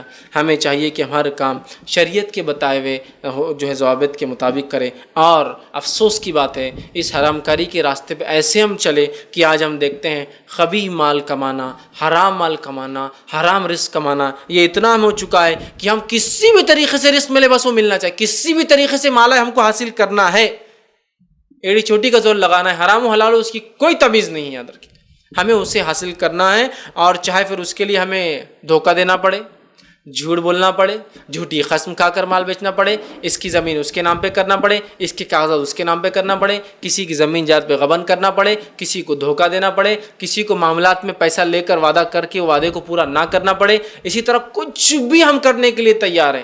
ہم شراب خانے چلانے کے تیار ہیں، ہم جوئے خانے چلانے کے لیے تیار ہیں، ہم حرام کی بلا تمیز رکھی کوئی بھی کام کرنے کی تیار ہیں، ہم کھانے اور پینے میں کسی بھی اشیاء کو بیچنے کے لیے تیار ہیں. شرط یہ ہے کہ ہمارے پاس انکم کا ایک موٹا ذریعہ ہو، گاڑی ہو، بنگلہ ہو، گھر ہو، بیوی بچے ہو، نوکر چاکر. یہ اگر ہوتا ہے تو کوئی بھی انکم چلیں گی. اگر یہ نہیں ہوتا ہے تو ہم کسی بھی ذریعے سے یہ سب چیزیں حاصل کرنے کی کوشش کریں گے، کسی بھی ذریعے سے. یاد رکھیے کسی بھی ذریعے سے. اور آج ہم جو ہے بڑے دھڑلے سے دیکھ رہے ہیں کہ لوگ حرام کی طرف بڑے چلے جا رہے ہیں اور حرام انسانوں کو جہنم کی طرف لے جا رہا ہے. دیکھیے دل بے اطمینان ہے، اولاد بات مانتی نہیں ہے، پڑوسی تکلیف دینے والے ہیں، جو کچھ کمائے ہاتھ سے جانے کا ڈر ہے، دنیا ساری تکلیف دے رہی ہے. یہ سب حرام کمائی کے نتیجے. یاد رکھیے بیوی بچے کبھی آپ کے کنٹرول میں نہیں رہیں گے، آپ کبھی اچھی زندگی نہیں گزار سکتے. سکون اور اطمینان تو بھول ہی جائیے حرام کے اندر، کہ کبھی حرام کما کے بہت کما لیا سکون اطمینان، ساری زندگی صرف پریشان رہیں گے حرام کما کر. اور صرف کمانے کی سوچیں گے. یاد رکھیں حرام کمانے والے کا مسئلہ یہ ہے کہ وہ صرف کمائی کی سوچتا ہے, اس کو صرف بڑھانا ہے بڑھانا ہے بڑھانا ہے بڑھانا ہے اور بڑھانا ہے. یاد رکھیں وہ بے اطمینان زندگی گزارتا ہے. ہم اس چیز کو یاد رکھیں اور ہم کوشش کریں کسی ہیلے بہانے سے ہم حرام نہ کمائیں. کسی کی زمین, آپ بولیں گے میری انکم تو حلال ہے لیکن میں نے کسی گھر دبا لیا, یہ بھی حرام کمائی ہے نا بھائی. اس گھر کا جو فائدہ اٹھا رہے ہو وہ تو رزق ہے نا. وہ یہ بات بھی سمجھیے آپ. نہیں تو پتا چلا صرف انکم بولے تو آپ انکم دیکھ رہے ہیں. کسی کا پیسہ لیا آپ نے انویسٹمنٹ میں لگا بولا ڈوب گیا ہو, یہ بھی دھوکہ ہے. تمام چیزیں جو بھی غلط طریقہ ہے جس سے انکم ہو سکتی ہے, اس سے آپ دنیاوی بینیفٹ اٹھا سکتے ہیں. کسی گھر میں بس گئے بولے ہم کرایہ دار 10 سال سے. اسلام کے مطابق ہوا کیا پورا؟ اسلام کہتا ہے تم 1000 سال کسی گھر میں رہو, گھر اسی کا ہے. 1000 years کسی کی دکان کرایہ سے لو, اس کے بعد اسی کی ہوتی ہو. نہیں اس سے زیادہ تو پے کر دیے, ٹھیک ہے کوئی مسئلہ نہیں, اس نے احسان کیا تم کو کرایہ پہ دیا, پہلے وہ سوچو. بس والوں کو ایسے ہی کرتے کہ بس میں روز سفر کرے, روز سفر, ایک دن بس پہ کلیم کر لی, اتنے دن بس سفر کیا, بس کی اتنی کاسٹ دے دیا میں نے. کبھی نہیں کرتے کیا بتائیے. کسی ڈاکٹر کے پاس گئے کئی بار, اس کے علاج لاکھوں روپے بلا, اس کے بعد تو ہٹ جاؤ ایسا. اس لیے کیوں ہم نے اتنا تو پے کر دیا تم کو, تو دنیا میں کیوں آپ کر رہے کہ کرایہ اتنا دیے کہ وہ ہمارے ہو گیا. نہیں ہوتا. سروسز سے لی, فائدہ اٹھایا, ختم ہو گیا معاملہ. غبن کر رہے ہیں, بہت سارے حرام اور خبیث طریقے ہم نے ایجاد کر لیے. ہمیں چاہیے اپنے آپ کو روکیں. اللہ رب العزت نے حرام کمانے سے ہمیں بار بار تاکید کی. آئیے کچھ آیتیں, کچھ انکمز کے بارے میں جو اللہ نے کہا, پورا وقت نہیں 2-3 بس رکھ رہا ہوں. اللہ رب العزت فرماتا ہے قرآن کے اندر سورہ بقرہ سورہ نمبر 2 آیت نمبر 278 میں فرماتا اور کہتا ہے یا ایھا الذین آمنوا اتقوا اللہ وذروا ما بقی من الربا ان کنتم مؤمنین. اے وہ لوگوں جو ایمان لائے ہو, جو سود باقی ہے اس کو چھوڑ دو اگر تم ایمان والے ہو تو. اس لیے کہ نبی اکرم صلی اللہ علیہ وسلم کے زمانے میں بہت ساری انکم کا بڑا ذریعہ جو عرب سماج کا, یہودی اور نصرانیوں کا تھا, وہ یہ تھا کہ سود پر پیسہ دے کے وہ ارننگز کرتے تھے. ہر کسی کو بس بھائی کو سود پہ دیتا تھا, بیوی شوہر کو, اور شوہر بیوی کو, بچے باپ کو, باپ بچے, سود. تو قرآن نے جب سود کو حرام کیا تو کہا وذروا ما بقی من الربا, جو سود بچ گیا چھوڑ دو اگر تم ایمان والے ہو تو. اور آج سود میں ہم کتنے ملوث ہیں, رشوت کتنی دھڑلے سے لی جا رہی ہے. بلکہ رشوت کا تو یہ حال ہے, ایک صاحب بتائیں لگے کہ میں رشوت نہیں لیتا, بولے بہت میں ایماندار ہوں, بہت ایماندار ہوں. میں نے کہا ماشاء اللہ بڑی بات ہے, آپ اس پوزیشن پہ رہ کر بھی اتنی ایمانداری کا اظہار کر رہے, آپ رشوت نہیں لیتے تو بہت خوشی کی بات ہے. پھر ایک صاحب دوسرے بتانے لگے وہ رشوت نہیں لیتے, بولے یہ بات تو صحیح ہے, وہ صرف تحفے لیتے ہیں. سمجھ رہے آپ, یہ کام کرنا ہے تو گھر پہ ٹی وی کی ضرورت ہے, ایک ٹی وی بھیج دیجیے. اور وہ کام کرنا ہے تو ایک VCD پلیئر نہیں ہے, ذرا وہ بھیج دیجیے. یہ کام آپ کا تو ایک ہینڈ سیٹ اگر آپ بھیج دیں تو زیادہ اچھا ہوگا. فلاں کام کرنا ہے تو آپ وہاں سے چائے پلا دیجیے, اچھا ہوگا. یہ ایسا کرتے بولے, چائے کیا 2-4 ان کی چائے اسپیشل رہتی, بولے وہ 1000 روپئے 2000 روپئے 3000 روپئے 4000 روپئے کا بل ہوتا وہ چائے کا. سمجھ رہے آپ, تو وہ کر دیے. کبھی کسی ہوٹل کا بل پے کرا دیا, میں تو رشوت نہیں لیتا ہوں, آپ میرے وہ ہوٹل کا بل پے کر دیں, ہوٹل کا بل 10,000 20,000. سمجھ رہے آپ, تو کبھی رشوت نہیں بولے زندگی میں. تو گویا انہوں نے صرف جو انکم ہے اس کو رشوت سمجھا. یہ بھی تو آپ تحفے کی شکل میں لے رہے, نہیں تحفہ بول تو ختم ہو گیا نا. میں نے اس لیے کہا رزق کی بات ہو رہی, حلال رزق, حلال روزی, حلال کمائی, اور رزق کے اندر اولاد اور جو کچھ انسان جو ارن کرتا ہے وہ سب انکلوڈ ہوتا ہے رزق. سمجھ رہے آپ, گھر بار نوکری سب رزق کا حصہ ہے. ٹھیک, غلام آپ کے پاس یہ بھی رزق ہے, اللہ نے جو دیا پروویژنز جس کو بولیں گے. ٹھیک ہے, تو بہرحال اس چیز میں وہ کریں. تو اللہ نے کہا سود کو چھوڑ دو اگر تم ایمان والے ہو. دوسرے مقام پہ اللہ نے فرمایا سورہ نساء سورہ نمبر 4 اور اس کی آیت نمبر 10 میں کہا ان الذین یاکلون اموال الیتامی ظلما انما یاکلون فی بطونہم نارا وسیصلون سعیرا. اللہ نے فرمایا وہ لوگ جو یتیموں کا مال ناحق کھاتے تھے, ظلم کے ذریعے کھاتے, یتیم کی کفالت میں کچھ خرچہ آ رہا ہے ایک الگ بات ہے, لیکن ظلم سے کھاتے ہیں, وہ اپنے پیٹ میں آگ بھر رہے ہیں اور وہ عنقریب ایک بھڑکتی ہوئی آنکھ میں پھینک دیے جائیں گے. یتیم کا مال غبن, یتیم کا ہو غیر یتیم کا ہو, حرام ہے اسلام. یتیم کی تاکید اس لیے کہ یتیم بہت کمزور ہوتا ہے. آج کسی کا مال کھانا تو عام بات ہے. آج اللہ ہم پہ رحم کرے, ایسے کتنے لوگ جو بتا سکتے کہ حقوق العباد نے میں نے آج تک کسی کا حق نہیں مارا, یہ گھر میرا خود کا ہے, یہ دکان میری خود کی ہے, یہ پیسہ جو کمایا اس میں ذرہ برابر ادھر کی ٹوپی ادھر نہیں ہے, ادھر کا مال ادھر نہیں ہے, اس کا لے کے اس کو نہیں دیا میں نے, یہ میرا ہے پیورلی. بہت کم لوگ بتا پائیں گے. گھر ہے کسی کا کرایہ پہ لیا تھا 50 سال پہلے, وہیں بیٹھے ہوئے آج تک. نہیں وہ زمانے میں بیٹے بہت پیسے کرایہ دے دیے تو اب وہ ہمارا جیسا ہی ہو گیا. دکان جس کے لیے اس میں قبضہ ہے, زندگی گزار دی, بلکہ بیچ کے کھا گئے اس کو. نہیں بیٹے وہ زمانے ہم نے اتنا کرایہ دے دیا فلاں, یہ ہیلے بہانے بھائی اللہ کے بعد نہیں چلیں گے. ہے نہیں حالت. اس سے لے لیا بزنس میں لگا رہے, کتنا لگایا 5% لگایا, باقی 95 کھا گئے, بول دیا بزنس میں لاس ہو گیا. کتنا کر رہے ہیں ماں, یاد رکھیے. اور جو ایسا نہیں کرتا اس کو لوگ بیوقوف سمجھتے ہیں. ہے نا. تو یہاں اللہ رب العزت فرما رہا ہے جو یتیم کا مال، کسی کا مال ویسے تو حرام ہے، یتیم کا خاص طور سے، وہ پیٹ میں آنکھ بھر رہے ہیں. اسی طرح تیسری جگہ فرمایا فویل للمطففین، لعنت و خرابی ان پر جو تول میں کمی کرتے ہیں. تول میں کمی کرنا بھی حرام انکم کا ذریعہ ہے. اور آج کل کتنا دھڑلے سے ہو رہا ہے. پیٹرول پمپ کھول لو، بہت انکم ہے. پیٹرول پمپ میں کیا انکم ہے؟ پیٹرول پمپ میں ویسے بہت کم انکم ہوتی ہے، ہارڈلی 0.2 مطلب 20 پیسہ یا 30 پیسہ پر لیٹر انکم ہوتی ہے. لیکن انکم بڑھانے کا ذریعہ 12,000 لیٹر پیٹرول، 6,000 لیٹر اس میں کچھ بھی اور ڈال دو، جو کہ کم رقیق قسم کی کیمیکل ہوتا ہے، تاکہ سیل تو اتنا ہی ہوں گا نا، لیٹ پر لیٹر تو وہی ہوں گا. کم بھرو، مشینوں میں ایڈجسٹ کر لو، یہ ہوگا انکم کا ذریعہ. میں ترازو تولنا ہے تو فلاں کر لو، فلاں کی دکان کھول لو تو اس میں یہ فائدہ ہے. سنار بن جاؤ، کون چیک کرنے والا، ملاوٹ کرو. تول میں کمی کسی بھی قسم کا ہو سکتا ہے، میٹر میں، لیٹر میں، کلو میٹر میں، کچھ بھی ہو سکتا ہے. یہی پیمانے ہیں نا جو آج کل ہوتے ہیں. گاڑی چلائی اپنے 100 کلومیٹر اور لکھ رہے 120 کلومیٹر، یہ ہو گیا نا ماپ تول میں کمی. ماپا آپ نے 100 میٹر اور آپ بولے 120 میٹر ہے، یہ ہو ماپ. چونکہ بڑے اس میں ہو سکتا ہے ایسا، بڑے بڑے تھان میں ہوتے ہیں، گڑبڑ کر سکتے ہیں. تولا آپ نے جو 5 کلو اور دے رہے آپ 5.5 کلو ہے، وزن کو ایسا ایڈجسٹ کر لیا کہ وہ ہمیشہ ہر کلو پہ 50 گرام کم کرتے رہنا. سمجھ رہے ہیں آپ بات کو؟ تو یہ سب چیزیں تو کہا لعنت ہو، خرابی ہو، وائل ہو ان لوگوں کے لیے جو ماپ تول میں کمی کرتے ہیں. ٹھیک. اسی طرح صحیح مسلم کی جو ہے روایت ہے، ابو امامہ حارثی رضی اللہ عنہ اس کے راوی اور فرماتے ہیں کہ آپ نے فرمایا اور کہا جس نے اپنی خصم کے ساتھ کسی مسلمان کا حق مارا، اللہ تعالیٰ اس کے لیے آنکھ کو واجب کر دیتا اور جہنم اس کے لیے حرام ہوتی. کسی شخص نے اللہ کی قسم کا کر خصم کے ذریعے کسی مسلمان کا حق مار لیا تو آپ نے فرمایا اللہ اس کے لیے آنکھ کو واجب کر دیتا ہے اور جنت اس کے لیے حرام ہوتی ہے. تو صحابی نے سوال کیا اللہ کے رسول صلی اللہ علیہ وسلم اگر آدمی تھوڑا سا حق مارے تو؟ صحابہ بہت جلدی سوالات کر لیتے تاکہ پورا معاملہ کلیئر ہو جائے. تھوڑا حق مارے تو، یا تھوڑی سی چیز ہو مطلب بہت تھوڑی سی؟ تو آپ نے فرمایا ہاں، چاہے پیلو کی لکڑی کے برابر ہی تو نے اس کا حق مارا ہو. پیلو کی لکڑی مسواک کو بولتے ہیں. مسواک کے برابر سے مراد محدثین لکھتے یا تو اس کے ویٹ کے برابر، یا تو اس کی ہائٹ کے برابر، یا تو اس کی کاسٹ کے برابر حق مارا ہو تو. عموماً 9 انچ کی ہوتی ہے، ایک بالش کی ہوتی ہے. ایک بالش حق مارنے کی بھی روایتیں آتی ہے کہ وہ جہنم میں 7 ایک بالش زمین ماریں گے 7 توق لٹکائے جائیں گے. تو پیلو کا ایسا بھی ہو سکتا ہے، مطلب کاسٹ بھی ہو سکتی ہے. پیلو کی کاسٹ کیا ہوتی ہے؟ کیا ہوتی ہے مسواک کی کاسٹ آج کے دور میں؟ 10 روپے، اتنا ہی.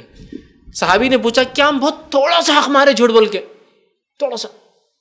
تو کہا پیلو کی لکڑی کے برابر بھی حق مارو گے نا، ویٹ، ہائٹ، کاسٹ سب ہو سکتا ہے اس میں، تو بھی تم جہنم واجب ہو جائیں گی، جنت سے محروم کر دے جاؤں گی. اللہ ہم پہ رحم کرے. کتنے ہم حق مارتے ہیں لوگوں کی. پیسے لے لی 10 روپے کا تو کوئی حساب ہی نہیں، 10 روپے ادھار دو، ختم. سامنے والا بیچارہ مانگتا نہیں کہ ارے تو دے ہی نہیں رہا، حالانکہ ادھار بولا تھا. دینا چاہیے نا، جب بولا تو پھر دینا چاہیے. نہیں دینے کا الگ چیز ہے کہ ہمارے پاس 1 روپیہ نہیں، آپ بعد میں دینا. دکان والا آپ کو بول رہا ہے بعد میں کا چکر نہیں. وہ 4 روپے تم ایکسٹرا رکھ لو، 6 روپے کی چیز ہے نا، 4 دینا ہے، 1 روپیہ تم بعد میں وہ نہیں ہوگا، وہ 4 تم رکھ لو، بیٹر ہے نا. آخرت میں 1 روپے کے بدلے پتہ نہیں کیا چھین کے لیں گا وہ. بیٹر ہے 4 ہمارے رہنے دو تو ہمارے طرف چھوڑ دیتے ہیں ہم آپ کو 4 روپے، کوئی مسئلہ نہیں. ایک تمہارا ادھار نہیں ہو سکتا، یہ بات تو طے ہے.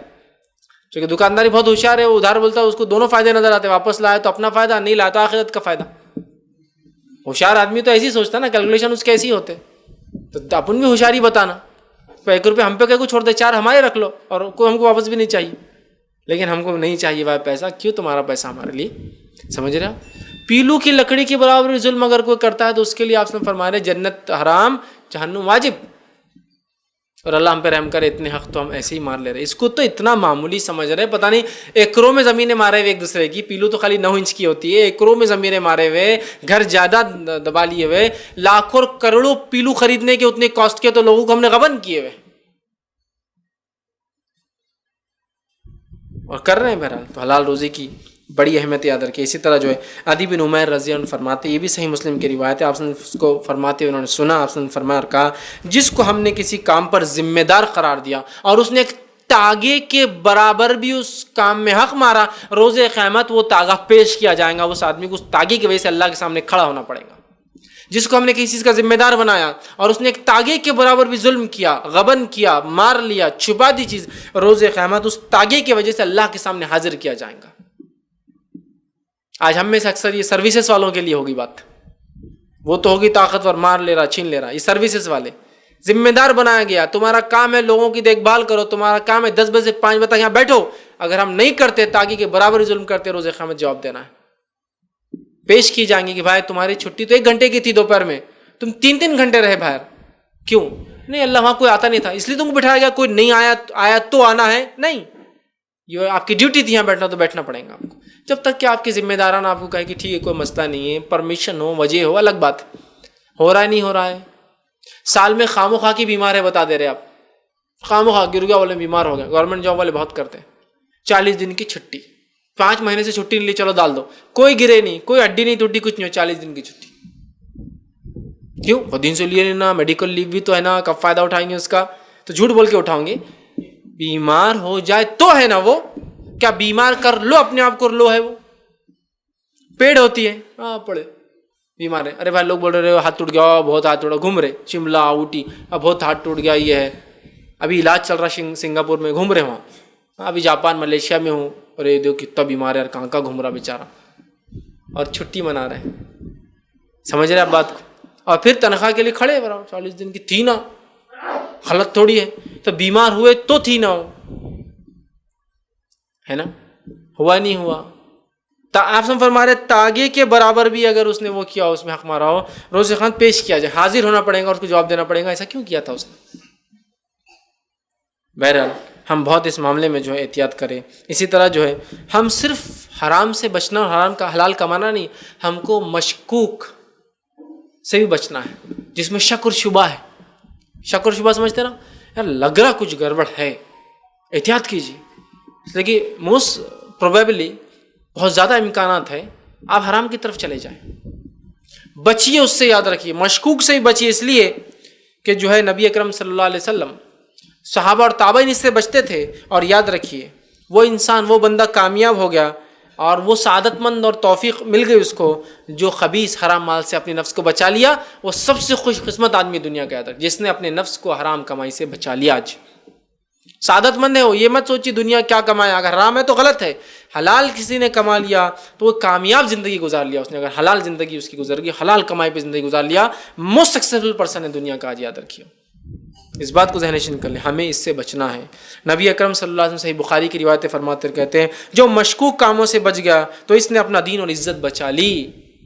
شک والے کاموں میں مت جاؤ، جس نے اپنے آپ کو مشکوک چیزوں سے کلیئر نہیں ہو رہا، حلال ہے حرام ہے شک ہے، بچا لو، ہٹ جاؤ اس سے دور، اس لیے کہ جس نے مشکوک سے، شک والی چیز سے اپنے آپ کو بچا لیا، گویا اس نے اپنا دین اور اپنی عزت دونوں بچا لی، دین آخرت کے اعتبار سے بچا لیا اور عزت دنیا کے اعتبار سے بچا لی۔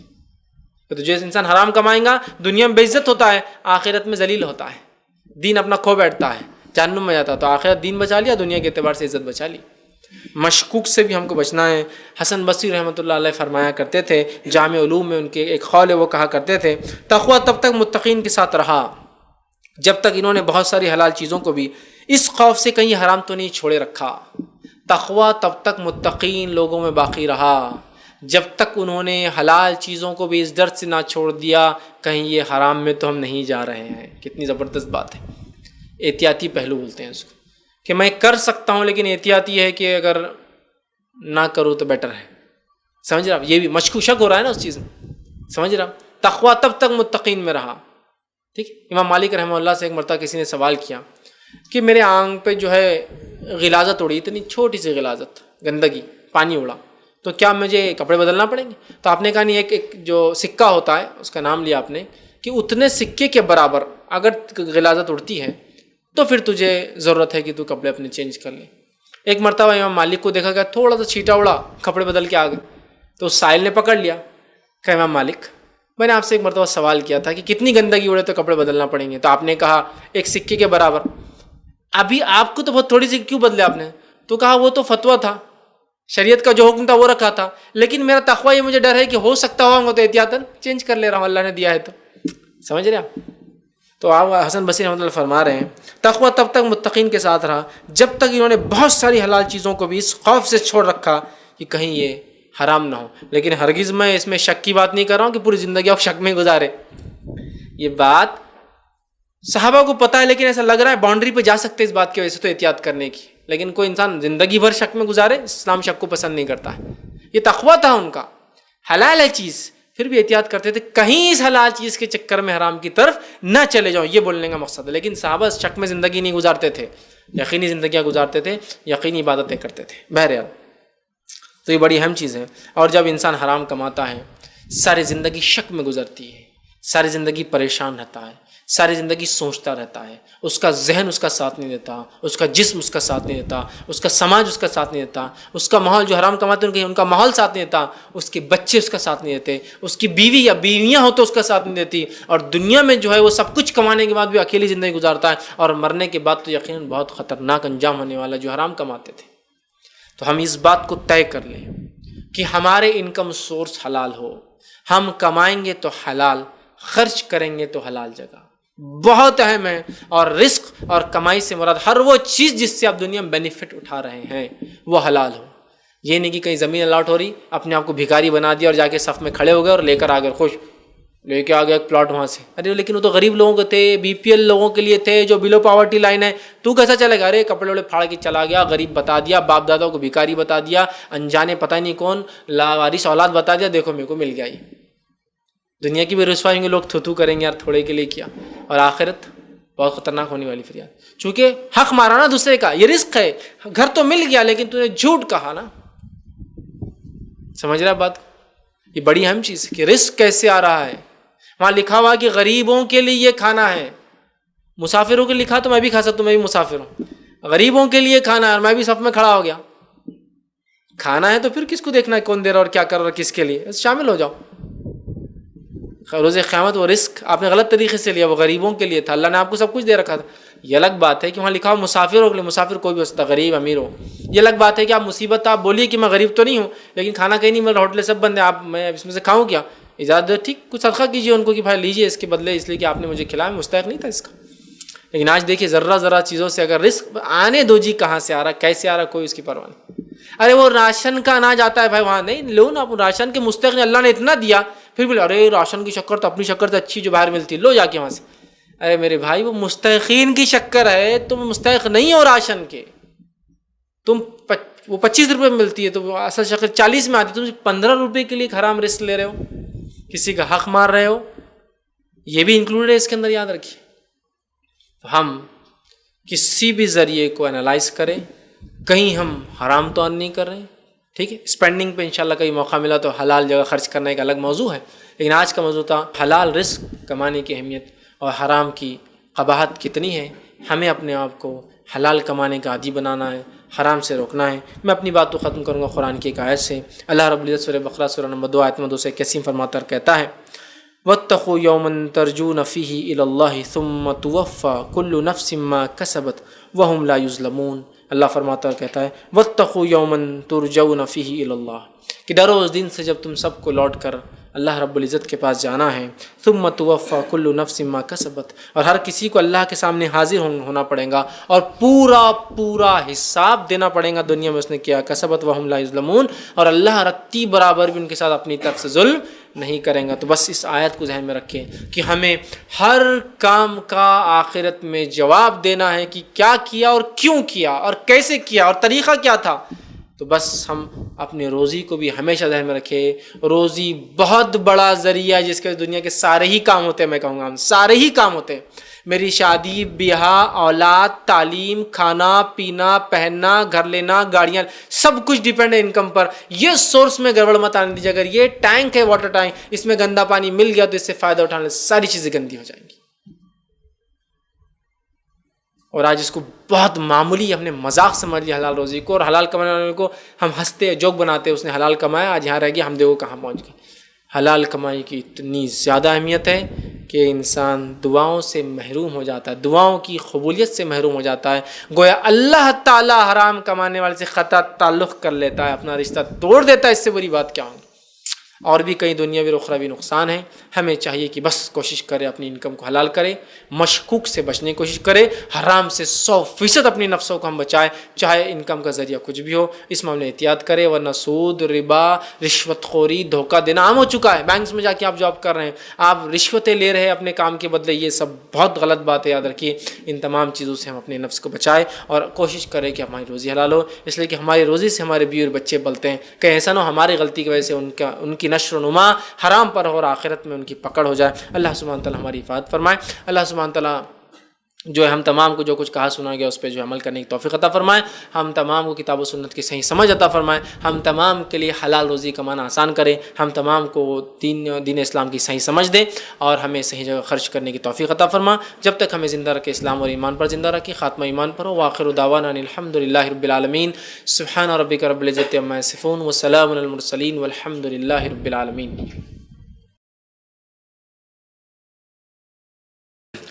بسم اللہ الرحمن الرحیم. الحمد للہ رب العالمین والصلاة والسلام علی خاتم النبیین والمرسلین.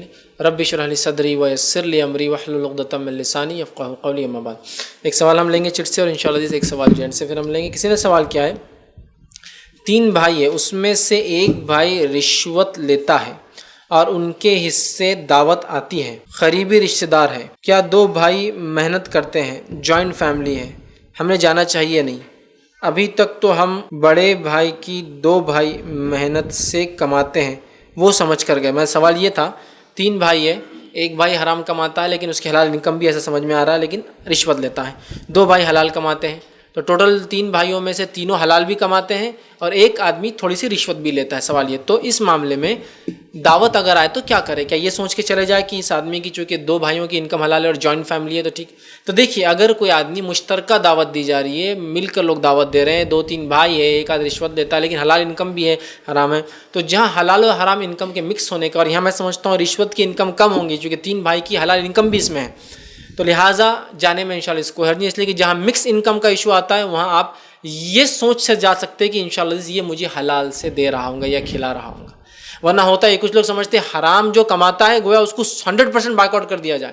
جیسا کہ ایک آدمی ہے رشوت لیتا ہے اور جاب بھی کرتا ہے, تو لوگ نہیں وہ رشوت لیتا ہے. دیکھیے وہ رشوت لیتا ہے ٹھیک ہے, لیکن جاب بھی کرتا ہے نا, تو اس کے پاس کھانا حلال ہوگا. آپ یہ تصور کر کے کھانا کھائیے, یہ چندہ لیجئے کہ حلال سے دے رہا ہوں گا, ٹھیک ہے, یہ جائز ہے جہاں مکس انکم کا ایشو آتا ہے. لیکن جہاں آپ ذمہ دار ہیں اس کے اور ایسا لگتا ہے کہ آپ کے وہ چیز نہیں کھانے سے, نہیں جانے سے وہ انڈر پریشر ہوں گا اور اپنے اس حرام کام کو, وہ رشوت خوری کو چھوڑ دیں گا, تو یہ افضل ہوں گا. پھر آپ وہاں بالکل مت جائیے بتانے کے لیے کہ ہم کیوں نہیں آئے, آپ رشوت لیتے ہیں اس لیے نہیں آئے.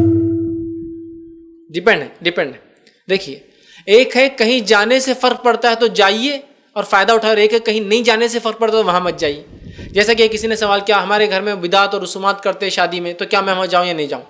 تو میرا جواب یہ ہوتا ہے اگر نہیں جانے سے وہ لوگ انفلوئنس ہوں گے کہ دیکھو ایسے لوگ ہمارے پاس نہیں آئیں گے اگر ہم بدعت کریں گے تو بدعت لہٰذا چھوڑ دی جائے, تو آپ مت جائیے. لیکن ایسا لگتا ہے آپ کے نہیں جانے سے ان کو تو خوشیاں ہو جائیں گی, اچھا ہی ہوا یہ نہیں آیا, اب تو کھل کر کرو, تو پھر جائیے تاکہ آپ کے پریزنس سے ایٹ لیسٹ کم کریں گے. ڈیپینڈ ہے.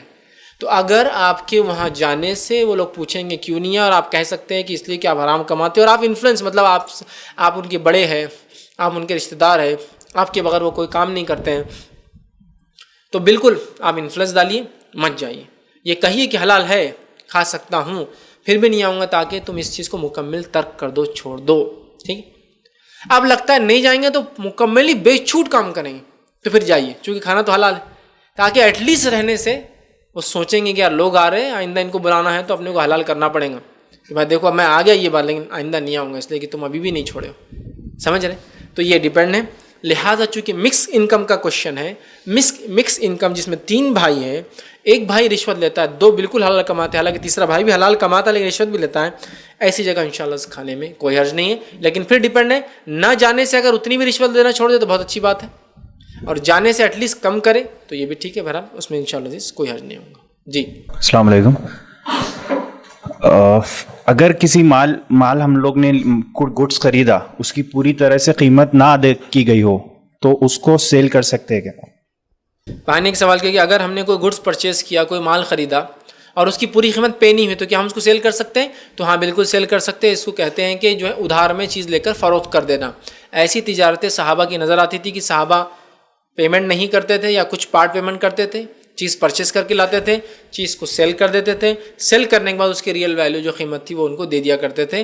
ادھار میں اس کو بزنس کہا جاتا ہے, یہ درست ہے. اب رہا مسئلہ کسی کو آپ نے دھوکے سے سمجھو چیز لے لی, پیمنٹ کے لیے بیچا, تو جو آپ کو ایکسٹرا پیسہ آئے گا جو اس کا حق نہ دے کر آپ نے کیا, تو ظاہر سی بات ہے اترے اس میں آپ گناہ گار ہوں گے. لیکن لینے والے کے لیے وہ چیز پرچیز کرنے میں کوئی گناہ نہیں, چونکہ اس کو نہیں پتہ ہے. تو لہٰذا ادھار پر کسی چیز کو سیل کر دینا یا پارٹ پیمنٹ لے کر سیل کرنا دونوں بھی جائز ہے. 100% بھی ہو سکتا ہے میں نے کوئی پروڈکٹ پرچیز کیا 1 لاکھ کا, کچھ بھی نہیں دیا, مال سیل کیا 1 لاکھ کا, مجھے 10,000 منافع ہے, 1 لاکھ, یہ بھی درست ہے.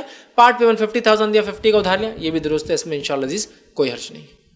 کسی نے ایک سوال کیا, اگر شوہر حرام کمائی کر رہا ہو تو کیا بیوی ذمہ دار ہوگی؟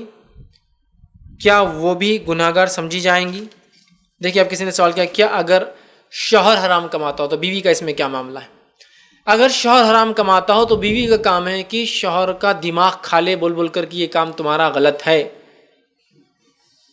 اس کی جان نکال دے. ایسا کرتی نا بیوی عام طور سے کہ یہ کام نہیں ہوا, تم امی کے پاس نہیں لے گئے, امی کے پاس نہیں لے گئے, امی کے پاس نہیں لے گئے, امی کے پاس, وہ پریشان ہو جاتا, بولتا جا امی کے پاس چل جا, ہے نا. یا پھر کوئی کام کرنا تھا آپ نے نہیں کیا, تو ساری زندگی عورتوں کو چلتا نا, آپ نے اس دن وہ نہیں کیا جی, اچھا لگا, آپ نے اس دن وہ نہیں کیا جی, تو بولتا اب آنے دو موقع, پھر دیکھ کتنا کرتا میں. تو بیویاں سمجھے نا, تو سیم رویہ آپ دین کے معاملے میں کہ آپ سود لے رہے ہیں, آپ رشوت کھاتے غلط ہے, آپ رشوت کھاتے غلط ہے, آپ رشوت کھاتے جان لے لے اس کی بول بول کے کہ وہ تنگ آ کر بولے کہ میں رشوت چھوڑ دیتا ہوں اب لینا, اس لیے کہ صحیح بات ہے, تم سمجھ رہے وہ کر. لیکن پھر بھی اگر وہ نہیں مانتا ہے, نہیں سنتا ہے, تو آپ اپنے خرچوں کو اتنا لمٹ میں رکھیں گے کہ جو اس کی حلال انکم میں آپ کے خرچے ہو جانا چاہیے. سمجھ رہے آپ بات کو؟ جیسا فار ایگزامپل شوہر کی انکم ہے 10,000, رشوت لیتا ہے 20,000, انکم ہوئی 30,000, تو بیوی کا کام ہے اپنا گھر صرف 10,000 میں چلائے, اس لیے کہ وہ اس کا حلال ہے. اس سے ایکسیس میں دیکھیں, کبھی تو ایسا ہو رہا ہے کہ بیوی بول رہی حرام ہے لیکن استعمال برابر کر رہی. تو بیوی بول رہی اور دیکھو آپ کی تنخواہ, دیکھو آپ رشوت لے رہے غلط ہے, لیکن میرے کو موبائل لاؤ آتے آتے ابھی 1 تاریخ کو. تو شوہری بولیں گا یہ بہت اچھی بات ہے, ادھر حرام بھی بولتی ادھر موبائل بھی لاؤ بولتی, جبکہ معلوم موبائل اتنی تنخواہ میں آ ہی نہیں سکتا میرے 10,000 میں. سمجھ رہے آپ؟ تو بیوی پھر اپنے آپ کو کٹ شارٹ کریں گی, اپنے خرچوں کو کٹ کریں گی اور کوشش کریں گی خود اور اپنے بچوں کو صرف اتنے مال میں سے کھلائے جتنا مال وہ حرامان کرتا ہے, اور باقی میں ہمیشہ کہے میں بری الذمہ ہوں تمہارے اس سے, میں بری الذمہ ہوں تمہارے سے, تاکہ اللہ کے پاس فرشتے بھی لکھتے رہتے اور اللہ گواہ رہے کہ یہ بری الذمہ تھی اس سے, عملاً بھی اور قولاً بھی. سمجھ رہا؟ تو بیوی پھر اپنے آپ کو ریسٹرکٹ کرے, کڑی نظر رکھے کہ کوئی ایکسس منی میرے پاس نہ آئے, اور شوہر کو ہمیشہ تاکید کرتی رہے, ہمیشہ تاکید کرتے رہے. ٹھیک. اگر وہ پھر کسی کو ایسا نقصان دے کر اپنے آپ کو مالک بنا رہا ہے جو نقصان میں حقوق العباد ہے, سخت تاکید کرے, اپنے والدین کو بتا کر تاکید کرے, سماج کے کچھ لوگوں کو شامل کرے, اور اس کے خلاف ایک محاذ بھی کھڑا کر سکتی ہو. محاذ سمجھے نا, ایک سوشل بائک آؤٹ, جیسا کہ ہر کوئی بول رہا کہ یار خود بولے کہ میرے شوہر میرے گھر پہ نہیں آنا آپ لوگ, اس لیے کہ میرا شوہر ایسا کماتا ہے. جب وہ نہیں آئیں گے تو بولنا دیکھو میں نے امی کو تو نہیں بولتی اس لیے کہ آپ کی انکم ایسی ہے, امی میرے نہیں آ سکتے. سوشل بائک آؤٹ ہوتا, سمجھ رہے آپ؟ تو ڈیپینڈ ہے, دھیرے دھیرے کر کے اس کو اپنے شوق لانا. میں الحمدللہ ایک صاحب کو جانتا ہوں, وہ ایک حرام کاری کرتے تھے, غلط چیز انکم ان کی سورس تھی. ماشاءاللہ ان کے اہلیہ نے اور ان کے پورے فیملی نے ایسا بائک آؤٹ کیا کہ ودن ایئر ماشاءاللہ سب کچھ چھوڑ چھاڑ کے جو ہے کہ ایک دیندار انسان بن گیا, مطلب توبہ کر لی اپنے گناہوں سے. تو ہو سکتا ہے تو بیوی کنٹینیوس ہیمرنگ کرتے رہے, بات کرتے رہے, لوگوں کو بتائے, سوشل پریشر اس کے خلاف اٹھانے کی کوشش کرے, اور ہر بار یاد دلائے کہ دیکھو آپ اتنا خرچ کریں اللہ کے نام میں لیکن قبول نہیں ہونے والا. آپ نے فلاں چیز وہاں خرچ کی لیکن اس کا اجر نہیں ملے گا. حلال مال کما کے اگر بچوں پہ خرچ کیا جائے تو اجر ملتا ہے نا. دیکھو آپ کو اجر نہیں مل رہا, آپ پھر سوچیے اس معاملے میں, پھر سوچیے. اور اگر بیوی اگر یہ سوچنے لگے, میں سمجھتا ہوں عورت کی سوچ بدل جائے انشاءاللہ عزیز, مرد کی سوچ تو بدلنا ہی ہے. اکثر دیکھا گیا ہے کہ عورتوں کی اور بچوں کی خواہشات پوری کرنے ہی مرد جو ہے حرام کاری میں جا رہے ہیں, برے کام کر رہے ہیں. ٹھیک ہے, لیکن اگر یہ دو فریق کہہ رہے ہیں ہم کو چاہیے ہی نہیں تمہارا پیسہ جی حرام, تو انشاءاللہ امید کرتا ہوں کہ وہ دھیرے دھیرے چھوڑ دیں گے, اور ان کو حلال کمائی کی اہمیت بتائیے, حرام کمائی کو اجتناب کرنے کی تاکید کیجیے. جن کو وہ بڑا سمجھتے دینی شخصیات کو ان کے ذریعے بتائیے, یا پھر ان کو بار بار تاکید کیجیے اور بتاتے رہیے تاکہ اس کو کچھ نہ کچھ سمجھ میں آ جائے, اور انشاءاللہ امید ہے کہ پھر وہ اس عمل کو چھوڑ دیں. السلام علیکم. یہ اللہ تعالیٰ نے انسان کو کھانے کا تو کسی بھی طرح انتظام کر دیتا, تو پھر انسان اتنا رزق کے بارے میں سوچتا کیوں؟ کیا انسان کی کمزوری ہے یا پھر ایمان کی کمزوری ہے؟ بھائی نے ایک اچھا سوال کیا کہ اللہ تعالیٰ نے تو رزق انسان کا لکھ دیا, اتنی ساری سہولتیں دے دی, پھر انسان رزق کے لیے اتنا سب کیوں کر رہا ہے؟ یہ رشوت اور یہ غلط اور حرام, یہ ایمانی کمزوری ہے یا انسانی فطرت کی بہرحال یہ کمزوری، اس کے پیچھے کیا معاملہ ہے؟ دیکھیے اللہ تعالیٰ نے رزق کتنا کمائیں گا وہ لکھ دیا ہے. جب انسان اپنی ماں کے پیٹ میں 40 اور 40 دن کا ہوتا ہے، ایک فرشتہ آتا ہے اور کہتا ہے اللہ کتنا رزق لکھوں، تو اللہ بتا دیتا ہے.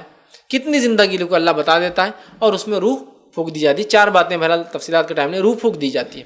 تو گویا میں کیا کماؤں گا، کتنا رزق دنیا میں حاصل کروں گا، یہ تو میرے تقدیر میں لکھا کے لا چکا ہوں. مجھے اس کی فکر نہیں کرنا ہے، مجھے صرف اس کی کوشش کرنا ہے. یہ ایک بات ہو گئی. تو ایمان والا انسان وہ ہے جو مطمئن ہے جو اس کا رب اسے دے رہا ہے، اور حلال رزق کے لیے وہ کوشش کرتا رہتا ہے. یہ مطمئن ہونا نہیں گھر میں پڑ گیا بس منہ کھول کے کہ اللہ دے دیں گا، نکل گیا گھر چھوڑ کے کتنے دن اور بولا اللہ دے دیں گا، یہ نہیں ہے. کوشش کرتا ہے اور جو ملتا ہے مطمئن ہوتا ہے کہ میرے رب نے یہ لکھا تھا مجھے مل گیا. لیکن ساتھ ہی ساتھ اللہ نے ہمیں ایسی فطرت پر پیدا کیا ہے کہ ہم زیادہ سے زیادہ رزق کمانا چاہتے ہیں. یہ ہماری فطرت کا پارٹ ہے، حصہ ہے، یاد رکھیے. یہ اس اللہ نے ہمارے اس کا جیسا اللہ رب العزت نے قرآن میں اس کے تعلق سے بیان کیا کہ اللہ نے کچھ چیزوں کی محبتیں ہمارے دل میں ڈال دی گئی ہے، جیسے کہ حب الشہوات من النساء، عورتوں کی محبت، شادیاں کرنے کی، بیوی ہونا اس کو، والخناتیر، اور جو ہے خزائن مطلب مال و دولت کی، اور اچھے اچھے گھوڑوں کی، اور سونے کی، اور چاندی کی. معلوم یہ فطرت میں ہمارے پارٹ آف آور نیچر ہے. تو یہ ہے، یہ پارٹ آف نیچر کیوں ہمارا کہ ہم زیادہ رزق کمانا چاہتے ہیں؟ یہ آزمائش ہے اللہ کی طرف سے. ملنا تو اتنا ہی ہے جتنا لکھا گیا ہے، فطرت میں ڈال دی گئی کہ جو ہے اس کو حاصل کرو. اب اللہ آزماتا ہے، حاصل حلال سے کرتا ہے حرام سے، کتنا ملنا ہے طے ہے. ایک اور حدیث میں آپ نے فرمایا انسان کتنا کمائے گا اس کی تقدیر میں لکھا جا چکا ہے. حلال سے کمائے حرام سے، یہ اس کو اختیار ہے. تو یہ بات سمجھ لیجئے، کتنا کماؤں گا. فار ایگزامپل میرے تقدیر میں لکھا میں 100 کماؤں گا، مجھے اختیار ہے حلال سے کماؤں یا حرام سے کماؤں. میری فطرت میں ڈال دیا گیا کہ میں زیادہ کمانے کی کوشش کروں. لیکن ایٹ دا اینڈ ایمان والا کہتا ہے کہ ملنا اتنا ہی ہے جتنا ہے، 100 کا 100 ہی ملے گا. کوشش کرنا میرا کام ہے، میں کرتے رہوں گا. لیکن ایمان والا حرام کی طرف نہیں جائیں گا. اس کی ایمانی طاقت اس کو اپنے پیسے کو روکے رکھنے سے منع کریں گی، خرچ کرنے پہ آمادہ کریں گی، بچوں پر، بیوی پر، رشتہ داروں پر، مسکین پر، مسافروں پر، مانگنے والوں پر، غریبوں پر، محتاجوں پر. سمجھ رہے آپ؟ تو یہ ہے. تو مال کو کمانا، اس کی چاہت ہونا، یہ فطرت کا حصہ ہے. ایمان والا اس پر اطمینان کر لے کہ کتنا اس کو ملنے والا ہے وہ لکھا جا چکا ہے. یہ اختیار انسان کو دیا گیا ہے کہ حلال سے کمائے. ہم اگر میں 100 کمانے والا ہوں تو حلال سے یا حرام سے، دونوں سے میں کتنا ہی کماؤں گا؟ 100. تو حرام کمانے والا یہ قطعاً نہ سمجھے کہ تقدیر سے زیادہ کمانے والا ہے. لیکن جو فطرت میں اللہ نے ڈالی ہے نا کمانے کی چاہت، اگر اس کو انسان اپنے تقوی سے کنٹرول نہ کرے، دین اسلام کی حصول و ضوابط سے جو رولز اینڈ ریگولیشن کنٹرول نہ کرے، تو پھر آؤٹ آف کنٹرول ہو کر انسان یہ سب چیزیں کرنے لگ جاتا ہے. علی بن ابی طالب رضی اللہ عنہ کا ایک واقعہ ہے. ایک مرتبہ آئے، اپنے گھوڑے کو باہر کھڑے کرنا چاہا مسجد کے باہر گھوڑوں کی جو باندھنے کی جگہ تھی وہ کمپلیٹ ہو چکی تھی. مطلب اس زمانے میں گاڑیوں کی سے آج پارکنگ، گھوڑوں کی پارکنگ ہوتی تھی. لوگ کھڑے ہوتے تھے جو گھوڑے سنبھالتے تھے. آپ گئے گھوڑے والے آدمی کے پاس، کہا میرا گھوڑا سنبھالو، نماز سے آباد اس کو کچھ دیں گے. نماز پڑھ کے آیا تو گھوڑا تو جگہ پہ کھڑا ہوا، اس کی زین غائب، سیٹ جو رہتی غائب. سمجھ گئے کہ چرا کر بھاگ گیا. وہاں سے نکلے، دکان پہ گئے، پیسہ دے کے کہا کہ زین چاہیے. زین تھی 2 درہم کی.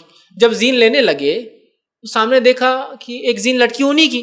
تو کہا یہ زین مجھے دو، یہ تو میری ہے. کہا کس نے لاگی تھی؟ تو کہا بھی ایک انسان آیا تھا اور 2 درہم میں بیچ کر گیا. انہوں نے کتنا دینے کی نیت کی تھی نکلنے کے بعد؟ 2 درہم. اس نے بیچ کر گیا 2 درہم میں. تو یہ واقعہ بتا رہا ہے کہ تقدیر میں اس کے تھا کمانا کتنا؟ 2 درہم. اب اس نے اختیار کیا کیا؟ حرام طریقہ. بس یہ میں بتانا چاہوں. تو کتنا کمائیں گے لکھا جا چکا ہے. مومن کو محنت کرنی چاہیے. مال کمانا اس کی فطرت کا حصہ ہے. دین اور شریعت پہ عمل کر کے اس فطرت کو کنٹرول کرتا ہے کہ اب نارمل نہ ہو، ایبرپٹ نہ ہو، یا غلط راستے نہ اختیار کرے. اور جو ملتا ہے مومن اکتفا کرتا ہے کہ جو ملا تقدیر میں تھا. جو ایمان والا نہیں ہوتا ہے اس کو یہ ہوتا ہے کہ یہ جو فطری چیز ہے مال کمانے کی خواہش، وہ حد سے زیادہ بڑھ جاتی ہے، ان کنٹرول ہو جاتی ہے، جس سے جلن، حسد، دوسری بیماریاں پال لیتا ہے کہ میں نے اتنا کر کے یہ نہیں ملا، اس نے میرا آگے چلے گا، اس نے فلاں ہو گیا. بہت ساری برائیاں ہوتی ہیں. اور جو کچھ ملتا ہے اس کے بعد بھی وہ کنٹینٹ نہیں ہوتا، پریشان ہوتا رہے، میرے کو کمیش ملا. تو لہٰذا مال کمانا فطرت ہے. چاہت ہونا فطری چیز ہے. چاہت کو شریعت کے دائرے میں رکھے اور جتنا ملا آخر میں طے سوچ لے کہ اللہ نے اتنا ہی دینا تھا اور یہی میرا رزق کا حصہ تھا. اور میرا رزق وہ چیز ہے جو مجھے ڈھونڈتا ہوا آتا ہے، مجھے اس کو ڈھونڈنے کی ضرورت نہیں. کوشش کرنا ہے لیکن میرا رزق لکھا ہوا ہے، وہ مجھے ڈھونڈتے ہوئے آئیں گا میرے پاس. یہ عقیدہ رکھ لے تو انشاءاللہ جیسے صحابہ جیسا ایک معاشرہ بن جائے گا جس میں لوگ حرام پہ نہیں حلال پہ نظر رکھتے ہیں اور اسی کو کمانے کی کوشش کرتے ہیں. اور اللہ نے ان کو حلال میں اتنا آگے بڑھایا کہ میں سمجھتا ہوں دنیا قیامت تک ویسی مال و دولت بھی نہیں دیکھیں گی جو انہوں نے ریئل سینس میں جو ویلیو ہوتا ہے نا، حقیقی مال و دولت تھی. یہ نوٹیں اور الیکٹرانک منی نہیں تھا جو کبھی بھی غائب ہو جاتا، حقیقی پیسہ تھا ان کے پاس، اس لیے کہ اللہ نے دیا تو لہٰذا ہم بھی ویسے ہو جائیں گے. اس نے سوال کیا اگر والد نے کمائی کی پلاٹ خریدا لیکن بیاز رشوت سے پیسے اٹھا کر اور اس میں کچھ اپنے یا اس سے بھی اپنا بھی حصہ ڈالا اور وہ فوت ہو چکے ہیں، تب جو وارثین ہیں پھر اس پلاٹ کے مالک ہیں جو کہ یتیم ہیں. دیکھیے اگر کسی انسان نے ایک پلاٹ لیا، کسی پہ ظلم نہیں کیا، خود پہ ظلم کیا، بیاج سے پیسہ لے کر، ٹھیک، اسی طرح جو ہے کسی سے پیسہ اٹھا کر، یہی سب تھا، خریدا لیکن بیاج سود سے پیسے اٹھا کر، مطلب اس میں کہیں بھی رشوت وغیرہ نہیں ہے، ٹھیک. تو ایک انسان نے جس نے اپنی نفس پہ ظلم کیا، دوسروں پر نہیں کیا اس نے، جیسا کہ اگر کوئی ایک والد ہوتے پڑوسی کا پلاٹ ہضم کر لیتے اور پھر کہتے کہ یتیموں کو مرنے کے بعد کیا ملے گا، تو ہم بولیں گے نہیں، یہ پلاٹ جس کا اس کو ملے گا. لیکن ایک انسان نے اپنی نفس سے ظلم کر لیا، بینک سے پیسہ لیا، ہینڈ لون لے لیا سود پر، فلاں کر لیا، تو اپنی نفس سے ظلم کیا، اس نے وہ کیا اور محنت مشقت کر کے حلال پیسہ دے دے کر اس اپنے نفس سے ظلم کر کے اس نے سود خوری، مطلب سود خوروں کو پیسہ دے دے کر یہ پلاٹ خریدا. لہٰذا یہ پلاٹ اس یتیموں کو، اس کے بچوں کو ہی ملے گا، چونکہ یہ پلاٹ اس کی حلال کمائی کا ہے. گو اس نے اپنی نفس سے ظلم کر کے وہ کام کیا، کسی اور پہ ظلم نہیں کیا اس نے. سمجھ رہے آپ؟ کسی اور پہ ظلم نہیں کیا کہ کسی کا پلاٹ لے کے بچوں کے نام وہ نہیں کر رہا ہے، اس نے اپنی نفس سے ظلم کر لیا. اب ایسا والد کے لیے اس کے بچوں کا کام ہے ان کے لیے دعائیں مغفرت کرے اور رحم کی دعا کرے اور آئندہ خود زندگی میں اس حرام کاری یا سود خوری کی طرف وہ نہ جائے. اور اپنے آپ، چونکہ اس معاملے میں اس کی انکم حلال تھی، چونکہ انکم کا کچھ بھی نہیں دیا ہوا، مسئلہ تھا کہ اس نے نفس سے ظلم کر لیا کہ جو لوگوں کو سود پر پیسہ لے لیا جس پہ اپنی نفس سے ظلم کیا اور وہ ادا کرتے رہا، تو لہٰذا وارثوں کو ملیں گا اور وہ یتیم بچے اس کے وارث بنیں گے. اگر یہ دوسرے کا ہوتا تو پھر ہم کہتے کہ نہیں، پھر یہ درست نہیں، وہ اس کو لوٹا دے یا جتنا حصہ اس کا ہے وہ اس میں سے لے سکتا تھا. لیکن یہاں پیسہ پورا اس کا ہے، گو اس نے سود پر بیاج پہ لیا لیکن اس کو ری پے کر دیا، ادا کر دیا، اپنے نفس سے ظلم کر لیا، لیکن جو جائیداد ہے اس کی بہرحال وہ جائز ہے، اس کے بچوں میں تقسیم ہو. السلام علیکم فیض بھائی. جی میرا سوال یہ ہے کہ ہم اکثر دیکھتے ہیں کہ ہمارے ایریوں میں میٹر کے اندر کچھ تبدیلی کر کے ہم جو ہے تو وہاں پر تھوڑا سا حرام کاری کرتے ہیں وہاں پر پیسوں کے معاملے میں، اور اسی لائٹ میں تلاوت قرآن پاک بھی ہوتی ہے، دوسری عبادتیں بھی ہوتی ہے. اس کے علاوہ کارپوریشن کی جو مہم چلتی ہے ٹیکس وصولی کی، اس دوران اکثر یہ دیکھنے میں آیا کہ ہم گھروں کو لاک لگا کر باہر سے لگاتے تھے، ان کو بتاتے ہیں کہ بھائی گھر کے لوگ نہیں ہیں، وہ آگے بڑھ جاتے ہیں اور کچھ دن مہم ختم ہونے کے بعد پھر سے معاملہ جیسا کہ ویسا ہو جاتا ہے. تو وہ مہم میں جو پانی کا ٹیکس، گھر کا ٹیکس جو وصول کیا جاتا ہے، اس سے غسل بھی ہوتا ہے، وضو بھی ہوتا ہے، تو کیا یہ عبادتیں قابل قبول ہوگی؟ آخری ایک سوال کہ یہ ہر اتوار کو جو اجتماع ہوتا ہے تو اس کا ہم نے واٹس ایپ پر، فیس بک پر ہمارے دوستوں کو میسج دینا چاہیے یا نہ دینا چاہیے، اس کی اجازت چاہیے تھی آپ سے. بھائی نے ایک سوال کیا کہ رزق کے معاملے میں رزق کے اضافے کا ایک ذریعہ لوگوں نے یہ بھی بنا لیا ہے کہ کچھ چیزوں کو استعمال کر کے اس سے فائدہ اٹھایا جائے، لیکن اس کے اگینسٹ جو سروسز لینے کے جو ٹیکسز یا جو چارجز ہوتے ہیں اس کو غبن کر لیا، اس کو چھپا لیا جائے. تو اس سے ہوتا یہ کہ سمجھ لیجئے میرے گھر میں لائٹ کی ضرورت ہے 500 روپے کی، میں میٹر میں اگر کچھ گڑبڑ کرتا ہوں اور 250 میں میرا بل آتا ہے، جس کی وجہ سے 250 روپے میں کہیں اور لگا رہا ہوں، تو گویا یہ بھی تو رزق میں اضافے کے لیے کام کیا گیا جو کہ غلط طریقہ تھا، یہ بھی حرام طریقہ ہے. تو اس کا کیا معاملہ ہے؟ دوسرا، گھر کے ٹیکس کا جب لوگ آتے ہیں تو دروازے کو لاک کر دیتے ہیں، ٹیکس والے آتے ہیں دیکھتے چلے جاتے ہیں. تیسرا، پانی کے جو ہے نل کا جو چرا کے لیا جاتا ہے. تو میں اس کو بانٹ دیتا ہوں. پہلی چیز، ایسی کوئی چیز جو اگینسٹ سروسز پیمنٹ کرنا ہے آپ کو، فار ایگزامپل ایسی کوئی اگینسٹ سروسز، مطلب موبائل کمپنی نے آپ کو موبائل سروس دی جس کے اگینسٹ آپ کو ریچارج کرنا ہے، پیمنٹ کرنا ہے، اس کا بل پے کرنا ہے. پوسٹ پیڈ ہو تو بل پے کرنا ہے، پری پیڈ ہو تو پہلے ہی کر دیتے ہو، مسئلہ نہیں، پوسٹ پیڈ بل پے کرنا ہے. اب آپ اس کو 6 مہینے استعمال کر کے بند کر دیں، سمجھ رہے آپ، بل ہی نہ پے کرے، اور اس کے بعد بولے نہیں کمپنی نے ایسا کیا میرے کو اس کو جمع نہیں، اس نے میرے کو یہ نہیں دیا وہ نہیں دیا وہ کر لیا، تو یہ روز قیامت یہ حرام رزق میں آئیں گا اور اس کی پوچھیں گے. کیوں؟ اس لیے کہ یہ اگینسٹ سروسز تھا، کچھ دیا گیا تو کچھ لیا جا رہا تھا. سیم الیکٹریسٹی میٹر کا ہوگا. الیکٹریسٹی میٹر ہم کو لائٹ دیتا ہے، مطلب لائٹ جو بھی کمپنیاں ہوتی لائٹ دیتی ہیں، ان کو چارجز انکر ہوتے ہیں جس کے بدلے وہ لائٹ پروڈیوس کرتے ہیں، لائٹ ہم کو دیتے ہیں، ہم ان کو اس کے بدلے چارج دیتے ہیں. ٹھیک، تو جب ہم ان سے کچھ لیتے ہیں تو اس کے بدلے ہم کو ان کو کچھ دینا پڑے گا. یہ سروسز سے یاد رکھیں, کچھ چیز لی گئی تو کچھ دینا پڑے گا. اس میں اگر چوری ہوں گے تو یہ حرام ہے, یاد رکھیں, چونکہ اگینسٹ سروسز ہے. سمجھ رہے, وہ ہم کو لائٹ دے رہے ہیں, اب ہم لائٹ زیادہ جلا رہے ہیں اور اس میں میٹر میں کیا کر رہے ہیں, اس کو ریزسٹنس اس کا بڑھا دے رہے, پتہ نہیں کیا کیا کر رہے ہیں, جس کی وجہ سے آپ 1000 واٹ چلا رہے تو وہ چل رہا ہے 100 واٹ کے برابر, ہے نا. تو ظاہر سی بات ہے یہ چوری کہلائیں گے, اس لیے کہ آپ نے لیا 1000 اور دیا 100 کا, یہ چوری ہے. اس سے جو پیسہ بچ رہا ہے وہ حرام ہے آپ کے لیے.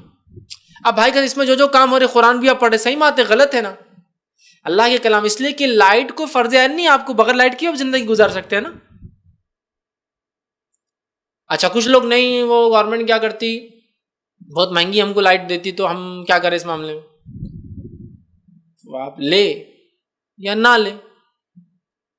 ایک آدمی کپڑے بیچ رہا ہے, وہ کہہ رہا ہے کپڑے 1000 روپے میں ہے, تو آپ بولیں گے 1000 میں نہیں دے رہا, بلکہ میں چھین کے لا لوں گا رات میں, اس سے تو چلیں گا کیا, بہت مہنگے ہو جا رہے ہیں, 1000 میں ہم نہیں لے سکتے, تو مت پہنو آپ کپڑے 1000 والے, آپ 500 والے پہنو, 300 آپ کے اسٹیٹس کے حساب سے. لیکن آپ بولیں گے کام تو بڑے بڑے, گھر میں لگاؤں گا 3200, لائٹ آنا 25 کا صرف بل آنا, تو یہ تو حرام ہوا نا.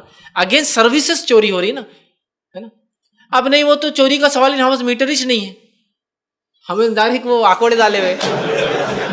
فائز بھائی تو میٹر کی باتیں کر رہے ہیں, ہم تو میٹر کے چکر میں نہیں ہے, ہم نے وہ ڈالے ہوئے ڈائریکٹ لائن لیے ہوئے. یہ تو ایسی ہوگا کہ اگر کھیت میں مالی نہ ہو تو کیا آپ کو اس کے پھل چرانے کی اجازت ہے؟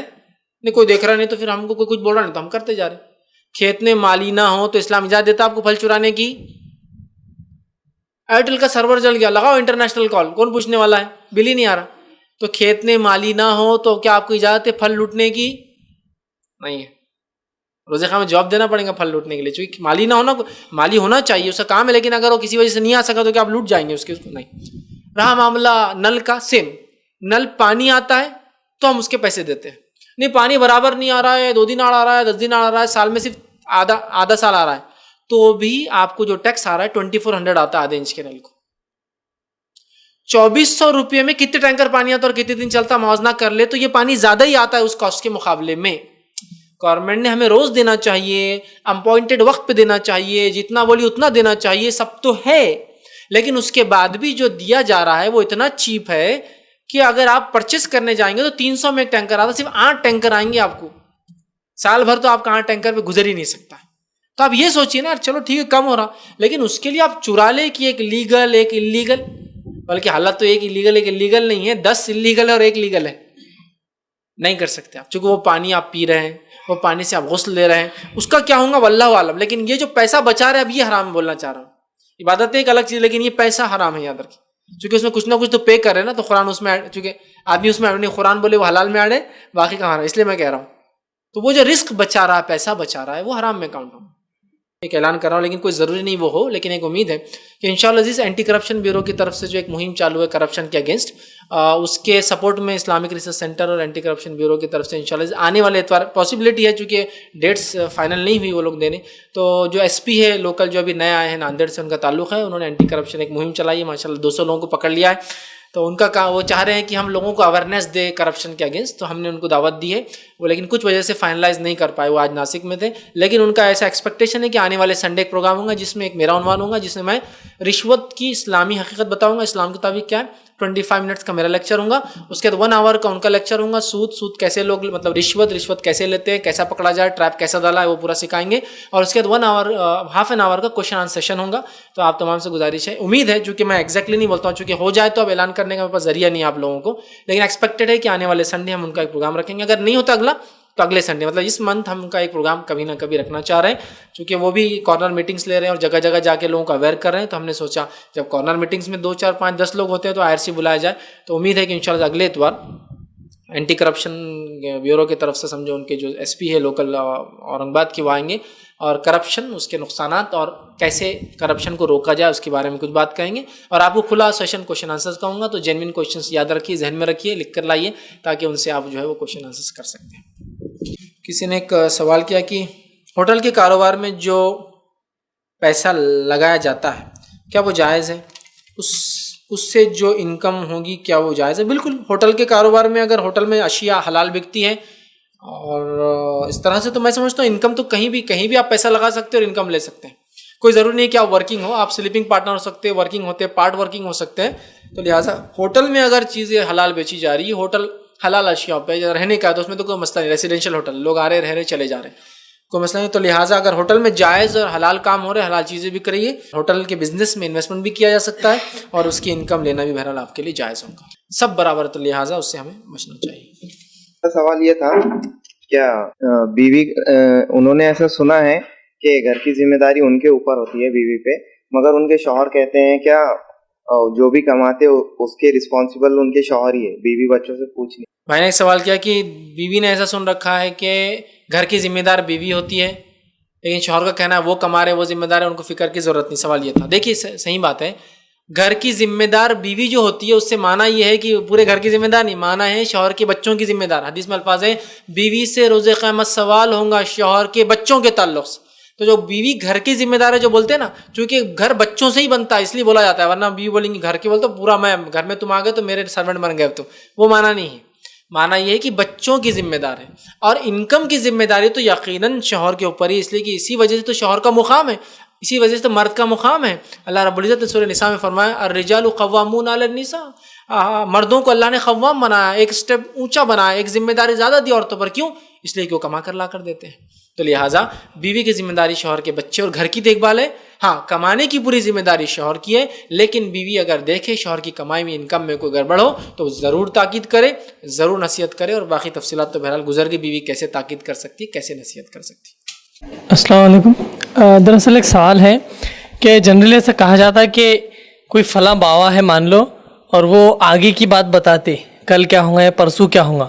تو دراصل اگر یہ حقیقت ہے بتاتے ہوں گے تو آگے کا علم تو اللہ تعالیٰ کو ہے, تو یہ بات جو ہے تو کانٹراڈکٹ ہو رہی. اور سیکنڈ سوال یہ ہے کہ اگر کچھ بچے ہیں مان لو وہ 10 12 15 سال کے ہیں 2-3, اور ان کے جو ابو ہے تو وہ ٹوٹلی حرام کمائی ہے ان کی, تو بچوں کا پھر کیسا, وہ کھا سکتے ہیں نہیں اس روپے سے؟ بھائی نے 2 سوال کی, میں پہلے ایک سوال کا جواب دے دیتا ہوں, باقی ایک آخر کی رکھتا ہوں چونکہ بس بہت سارے اور بھی سوالات ہیں عنوان سے متعلق. کہ اگر کوئی بچے ہیں جو 10-15 سال ان کی عمر ہے اور ان کے والد حرام کماتے ہیں تو بچوں کا کیا معاملہ ہوگا اس میں؟ اب پارٹ پیمنٹ حلال ہے, پارٹ پیمنٹ حرام ہے, بچے کیا کریں؟ تو دیکھیے بچوں کا یہ کام ہے بڑے ہوتے ہی اپنے والد کو تاکید کریں, نصیحت کرے کہ اس معاملے میں میرے والد ڈرو آپ, اور یہ انکم چھوڑ دو, یہ کام غلط ہے, اور اپنا سپورٹ بالکل بتائے کہ ہم سپورٹ نہیں کرتے. بہت سے یار بچے بڑے ہوتے ہیں باپ کو رشوت خور دیکھتے ہیں اور خود بھی بالکل بڑھ چڑھ کے گاڑیاں لے رہے ہیں فلاں کرے, تو باپ کو لگتا ہے بچے بھی میرے ڈال ڈال میں ڈھل گئے, قبول کر لیا. اب ایک بچہ بھی اگر ان کا خلاف ہو جائے, میں نہیں کھاؤں گا ابا غلط کماتے, میں نہیں کروں گا, تو دیکھیے باپ خود بخود نروس ہو جاتا ہے کہ میں نے کیا بچوں کے لیے, اور بچے بول رہے غلط ہوا, وہ فوراً تائب ہوتا ہے, توبہ کرتا ہے. تو لہٰذا اگر پارٹ پیمنٹ حرام ہے, بچوں کا ہمیں تاکید کرے, نصیحت کرے, تاکہ ان کے والد جو ہے اس عمل کو جو ہے چھوڑ دیں. ہاں, گھر کی چیزیں مطلب فریج, اوون وغیرہ انسٹالمنٹ پر لینا کہاں تک درست ہے؟ مہینہ ہفتہ دینا پڑتا ہے. دیکھیے کوئی بھی ایسی چیز جس میں سود نہ ہو, لینا اور دینا دونوں جائز ہے. تو اگر انسٹالمنٹ میں کوئی بغیر سود کے دے رہا ہے تو ویل گڈ, اس میں لیا جا سکتا ہے.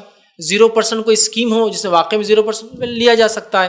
کوئی انسان سے ہینڈ لون لے کر آپ لے رہے ہیں, اس کو انسٹالمنٹ پے کرنا, ویل یہ بھی لیا جا سکتا ہے. کوئی دکاندار سروس چارجز لے کے تھوڑے بہت سروس چارجز جو اس کو لگیں گے انکر کر کے وہ دے رہا ہے, تو ویل یہ بھی لیا جا سکتا ہے. لیکن سود جہاں وہ انسٹالمنٹ حرام ہے, ٹھیک ہے, سود نہیں ہے تو انشاءاللہ لینے میں کوئی حرج نہیں. کسی نے سوال کیا گھر پر اگر کوئی مہمان خاص استرالی رشتہ دار آئے, وہ ٹفن لے کر آئے, اور ہم جانتے ہیں کہ اس عورت یا شخص کی زندگی میں رشوت کی کمائی کھائی ہو تو ہم کیا کریں؟ تو دیکھیے اس معاملے میں نے جواب رکھ دیا تھا پہلے ہی. ایک انسان کی اگر 100% کمائی حرام ہو تو بائک آؤٹ کرنا ہے, اس کو نہیں کرنا ہے. لیکن پارٹ پیمنٹ رشوت لیا نا, تو ظاہر سی بات ہے اس کا مطلب حلال بھی کمایا. رشوت آدمی تبھی لیتا ہے جب حلال کمائی کا ذریعہ ہو, تب رشوت ملتی ہے اس کو. حلال بھی کمایا, حلال کمایا تو آپ حسن ظن رکھیے, گمان رکھیے کہ اپنی حلال میں سے ہم کو دے رہا ہے, لہٰذا کھانے میں کوئی حرج نہیں. لیکن نصیحت اور تاکید کا جو معاملہ ہے وہ چلتے رہنے دیجیے, وہ نصیحت کرتے رہیے. جی السلام علیکم. فیض بھائی, جیسے دیکھا جاتا ہے ایجنٹی آج کی ڈیٹ میں اپنے گورنمنٹ آفس میں اس کا کام تو ایجنٹ کے بغیر نہیں ہوتا ہے, اور جیسے پراپرٹی کے لیے بھی ایجنٹی کرنا اسلامی شریعت کے مطابق کیا ہے؟ بھائی نے ایک سوال کیا کہ ایجنٹ بننا کیسا, چاہے گورنمنٹ آفیسز میں یا چاہے عام پراپرٹی پرچیز سیلز میں یا کوئی بھی چیز کی سیل پرچیز. تو دیکھیے اگر گورنمنٹ کے پاس ایجنٹ کے بغیر کام نہیں ہوتا ہے, سمجھ رہے آپ, اور گورنمنٹ خود کہتی کہ ایجنٹ اپوائنٹ کرو, کچھ جگہ ہوتا ہے, تو ویل پھر تو ایجنٹ کی نوکری کرنے میں کوئی حرج نہیں. جہاں گورنمنٹ ایجنٹ اپوائنٹ نہیں کرو بولتی, فار ایگزامپل آپ پوسٹ آفس جائیں, پوسٹ آفس میں کوئی ایجنٹ نہیں ہوتا ہے, لیکن کچھ ایسے کام ہے پوسٹ آفس میں جو بغیر کسی معلومات والے آدمی کے ہوتے ہی نہیں ہیں. اب ایک آدمی نے اپنی لائف ڈیڈیکیٹ کر دی کہ وہ پوسٹ آفس میں بیٹھتا ہے اور لوگوں کو گائیڈ کرتا ہے یہ اسکیم ایسی ہے اسکیم ایسی, تو اس کے لیے بھی جائز ہے لینا. اس کو ایجنٹ بولتے ہیں لیکن اس کے لیے جائز ہے. کیوں؟ وہ سروسز دے رہا ہے لوگوں کو بیٹھ کر. سمجھ رہے بات کو؟ اور ایک حلال کام کے اندر ہے, ٹرانزیکشن بھی حلال شرط ہے. تو شراب کے ایجنٹ بن گئے فلاں, ٹرانزیکشن بھی حلال ہونا شرط ہے. پہلی چیز تو وہی ہے, تو کوئی مسئلہ نہیں اس کے اندر. اب کچھ جگہ ایجنٹ کمپلسری ہوتے ہیں, جیسا آر ٹی او آفس کے باہر, پاسپورٹ آفس کے اندر. وہاں کی تو پاسپورٹ آفس کس کس سے بات کریں گا؟ وہ بولتا ہے ایجنٹ کے تھرو آ جائیے. سب سے ایجنٹ نمبر ہوتے ہیں, رجسٹرڈ ایجنٹس ہوتے ہیں ان کے. تو ایجنٹ کی ڈیوٹی, چونکہ حلال کام میں آپ لوگوں کی مدد کر رہے ہیں تو کوئی مسئلہ نہیں کر سکتے. رہا بزنس میں ایجنٹ بننا, ایسا زمین کے ڈیل ہو رہے ہیں اس میں ایجنٹ بننا بالکل جائز ہے. اس لیے کہ ظاہر سے دو پارٹیز کا ہر وقت ملنا ممکن نہیں ہوتا, ہر وقت بولنا ہی ممکن نہیں ہوتا ہے. تو لہٰذا اگر کوئی میڈیٹر ہو جس کو ایجنٹ بولتے ہیں, اور اگر اس میں سے کچھ لے جو کہ بالکل ڈیفائنڈ ہوگا. ڈیفائنڈ بول تو کیا, آپ ایجنٹ ہے سمجھ زمین کے, آپ کو یہ صاحب بول رہے 1 لاکھ کی میری زمین بیچنا ہے, تو آپ مالک مت بن جائے اس کے. بہت سے ایجنٹ خود مالک بن جاتے ہیں. 1 لاکھ ہونا تم کو میں کر دیتا, بات چھوڑ جاؤ تم. ادھر 1.25 لاکھ میں سودا کرتا, 25,000 رکھتا. نہیں, آپ مالک نہیں ہیں اس کی. آپ کو بتانا پڑے گا کہ 1,25,000 میں بیچ رہا ہوں. سمجھ رہے آپ؟ اور اسی چکر میں بہت سارے ایجنٹ لوگوں کو پہلے دھوکے میں رکھ دیتے. پورے محلے کے ایجنٹ مل کر ایک چیز کا ریٹ گرا دیتے پہلے. یہ پلاٹ کا بولنے کا ہی نہیں 100 سے اوپر, یہ پلاٹ کا بولنے کا ہی نہیں 100 سے اوپر, یہ پلاٹ کا بول. اب بیچارہ آدمی آتا بولتا 150, بولتے 100 سے اوپر جائیں گے نہیں, ان کا کریٹڈ ریٹ ہے وہ. پھر ان کو معلوم بکتا اچھے میں, پھر وہ بولتے ٹھیک ہے ایجنٹ تم کو جو کرنا ہے کر لو. یہ بولتا میں اچھا دلا دوں گا. اس کو معلوم 150 کے اوپر کی زمین 160 میں بیچتا, 125 آپ کو دیتا اور باقی جیب میں رکھ لیتا. آپ پہ احسان بھی کیا, انہیں 100 سے اوپر بیچا.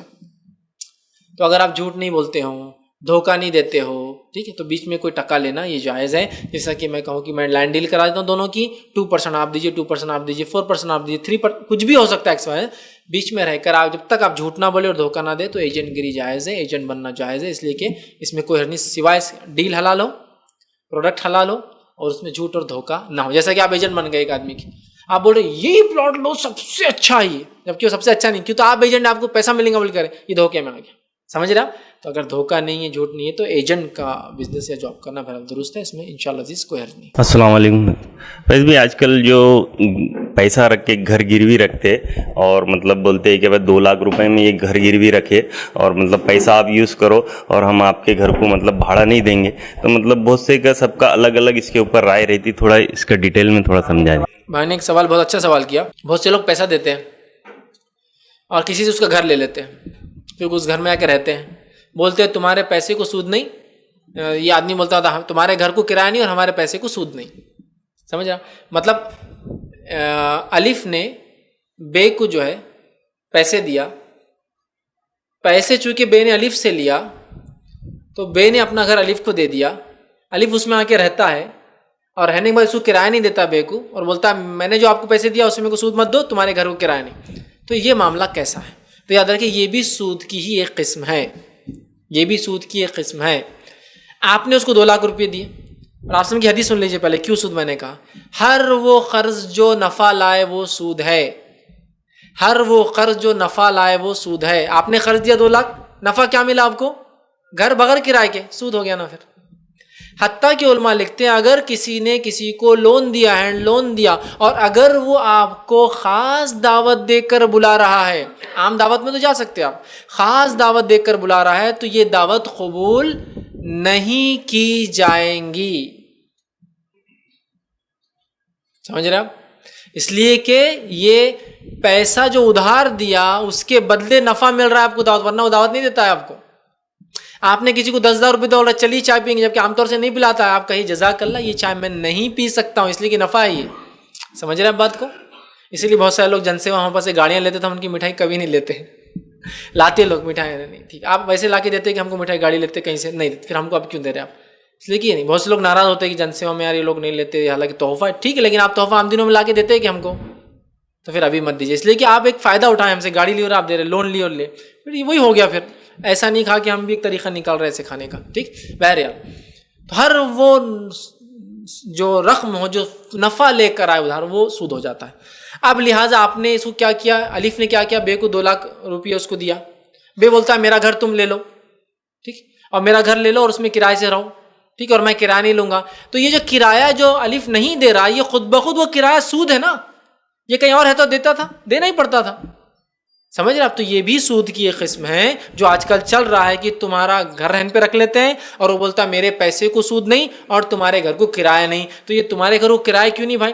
پیسہ دینا, ہینڈ لون دینا تو جائز ہوا, لیکن تم اس کا گھر میں بس جا رہے ہو, پھر گھر کو کرایہ نہیں آپ دے رہے ہو. یہ کرایہ جو آپ بچا رہے ہو یہ سود ہے, یاد رکھیے. تو بہت سارے لوگ اس معاملے میں اورنگ آباد میں بالکل عام نظر آ رہا ہے یہ چیز. میں نے کئی لوگوں کو دیکھا, اچھے لوگوں کو دیکھا, ایک تو لا علمی ہے لیکن بہت سو کو علم ہونے کے بعد بھی یہ حرکت کرتے ہیں. نہیں پیسے دیے 2 لاکھ تو پھر کچھ نہ کچھ اٹھائیں گے, 2 لاکھ روپے میں انویسٹ کرتا تو کتنا فائدہ ملتا تھا میرے کو, تو جاؤ انویسٹ کرو نا. نہیں فرق کیا ہے, میں صرف 2 لاکھ دے کے 4,000 روپے گھر لے رہا ہوں, 2 لاکھ دیتا تو 2,000 روپے میرے کو انکم ہو جاتی تھی, 4,000 مطلب انکم. تو ٹھیک ہے نا, انویسٹ کرو نا. پھر رسک فیکٹر دیکھو, ڈوبنے کا ڈر دیکھو, فلاں دیکھو, بزنس اڑ سکتا ہے نا, آگ لگ سکتی ہے, کتنے فیکٹرس.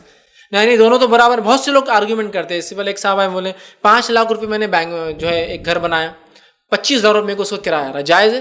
تو میں نے کہا جائز ہے. 5 لاکھ میں نے بینک میں رکھا, 25,000 روپے کو آ رہا, جائز ہے؟ میں نے کہا نہیں. بولے دیکھو بات تو ایک ہی ہے نا, بولے 25 اور 25, 5 اور 5. سمجھ رہا؟ بس تھوڑا سا سمجھ کے ضرورت. سمجھ کیا معلوم آپ کو؟ احل اللہ البیع وحرم الربا, اتنی آیت سمجھ لے. تو یہودیوں نے کیا کی ہے جب آیت ہے سود کی حرمت کی, یہودیوں نے کیا بولے صحابہ کو کہ صحابہ جو تم تجارت کرتے نا وہ بھی سود ہے. کیسے؟ تم مال لاتے ہو 100 روپے کا شام سے, 110 میں بیچتے ہو, 10% سود ہے بولے. تو اللہ نے آیت اتارا احل اللہ البیع, اللہ نے تجارت کو حلال قرار دیا ہے, وحرم الربا, اور ربا سود کو حرام قرار دیا. یہ بات سمجھیے, گھر لے کر کرائے پہ دے کر 25 کمانا حلال ہے. 5 لاکھ روپے گھر لے کر 25 کمانا حلال ہے, 5 لاکھ کا بینک میں ڈال کر لینا حرام ہے. اللہ نے تجارت کو حلال قرار دیا, سود کو حرام. یہ بات سمجھنا ہے. تو نہیں سمجھ میں آنے لگی, بہت ضد کرنے لگی. میں نے کہا چلیے اب ایک جڑ موٹا ایگزامپل دیتا ہوں, بہت جڑ ایگزامپل ہے, اگر سمجھ گئے تو سب سمجھ جائیں گے. تو بولے ٹھیک. میں نے کہا آپ کی شادی ہوئی؟ تو بولے آپ شادی ہوئی. بولے مطلب آپ کی والدہ, آپ کی بہن اور آپ کی بیوی میں کیا فرق ہے؟ تینوں عورتیں ہیں, ماں بھی عورت ہے, بہن بھی عورت ہے, بیوی بھی عورت ہے. پھر بیوی کے پاس جو کام کرتی ہے دونوں کے پاس کیوں حرام ہے؟ تینوں بھی عورتیں. شریعت نے بولے ماں کو محرم, بہن کو محرم رکھا ہے نا, بس مطلب یہی مسئلہ ہے. شریعت نے تجارت کو حلال, سود کو حرام. دونوں میں پیسہ ہے, دونوں عورتیں ہیں, بہن بھی عورت ہے, بیوی بھی عورت ہے. بہن حرام ہے, بیوی حلال ہے. کیوں؟ ان کا سوال تھا 5 لاکھ 5 لاکھ, 25,000 25,000, کیوں؟ تو ادھر بہن ہے ادھر بیوی ہے, ایک سے شادی ہوتی ہے ایک سے نہیں ہوتی, کیوں؟ اللہ نے بہن کو حرام اور بیوی سے نکاح حلال قرار دیا. بس یہی فرق ہے, حلال حرام کو سمجھنا ہے. وہ آپ کیا ایسا کریں گے 5 لاکھ 5 لاکھ 25 یہ کریں گے تو پھر وہ شیطان لے جاتا برابر ہے, لو جی تم کچھ نہیں, سب حلال ہے, یہ مسلمانوں نے, یہ ملاؤں نے نکالے, اب چھوڑو ان کو, ملا اللہ کو سب کرو. وہ اس زمانے میں جو سود تھا وہ حرام تھا. یہ آج کی بینکنگ بہت سوفسٹیکیٹڈ ہائیلی, یہ سب جائز ہے. وہ زمانے میں جو لیتے تھے پیسے دے کے پیسے, وہ حرام ہے. اب ان پیسے کا اپن گھر لے رہے ان سے, اپن گاڑی لے رہے ان سے, اپن فائدہ اٹھا رہے تو دے رہے ان کو. سب چھوڑ دیجیے, شیطانی ہیلے, یاد رکھیے. احل اللہ البیع, بیع حلال ہے. تو بہرحال وہ تجارت جو لوگ کر رہے ہیں کہ بھائی تیرے گھر کو کرایہ نہیں, میرے پیسے کو سود نہیں, وہ سود ہی ہے. اور ان کو وہ گھر یا تو کرایہ پہ لینا پڑے گا یا تو وہ گھر لیجیے, مت, ہاں گروی رکھ سکتے ہیں, اپنے تابع میں رکھ سکتے ہیں, لیکن بہرحال اس سے فائدہ نہیں اٹھا سکتے, اس لیے کہ وہ وہی معاملہ زیورات کا ہوگا. زیورات, کوئی اگر زیور گروی رکھ کے دے رہا ہے پیسے تو زیور استعمال نہیں کر سکتا ہے, وہ صرف رکھیں گا اٹھا کر اپنے لاکر کے اندر, استعمال کریں گا تو پھر وہ امانت میں خیانت کرنے میں شامل ہوگا اور نفع اٹھا رہا ہے اس کی وجہ سے, وہ بھی جائز نہیں ہوگا. انشاءاللہ اسی پر ہم اپنی بات کو ختم کریں گے. وآخر دعوانا الحمدللہ رب العالمین. سبحان ربک رب العزۃ عما یصفون وسلام علی المرسلین والحمد للہ رب العالمین.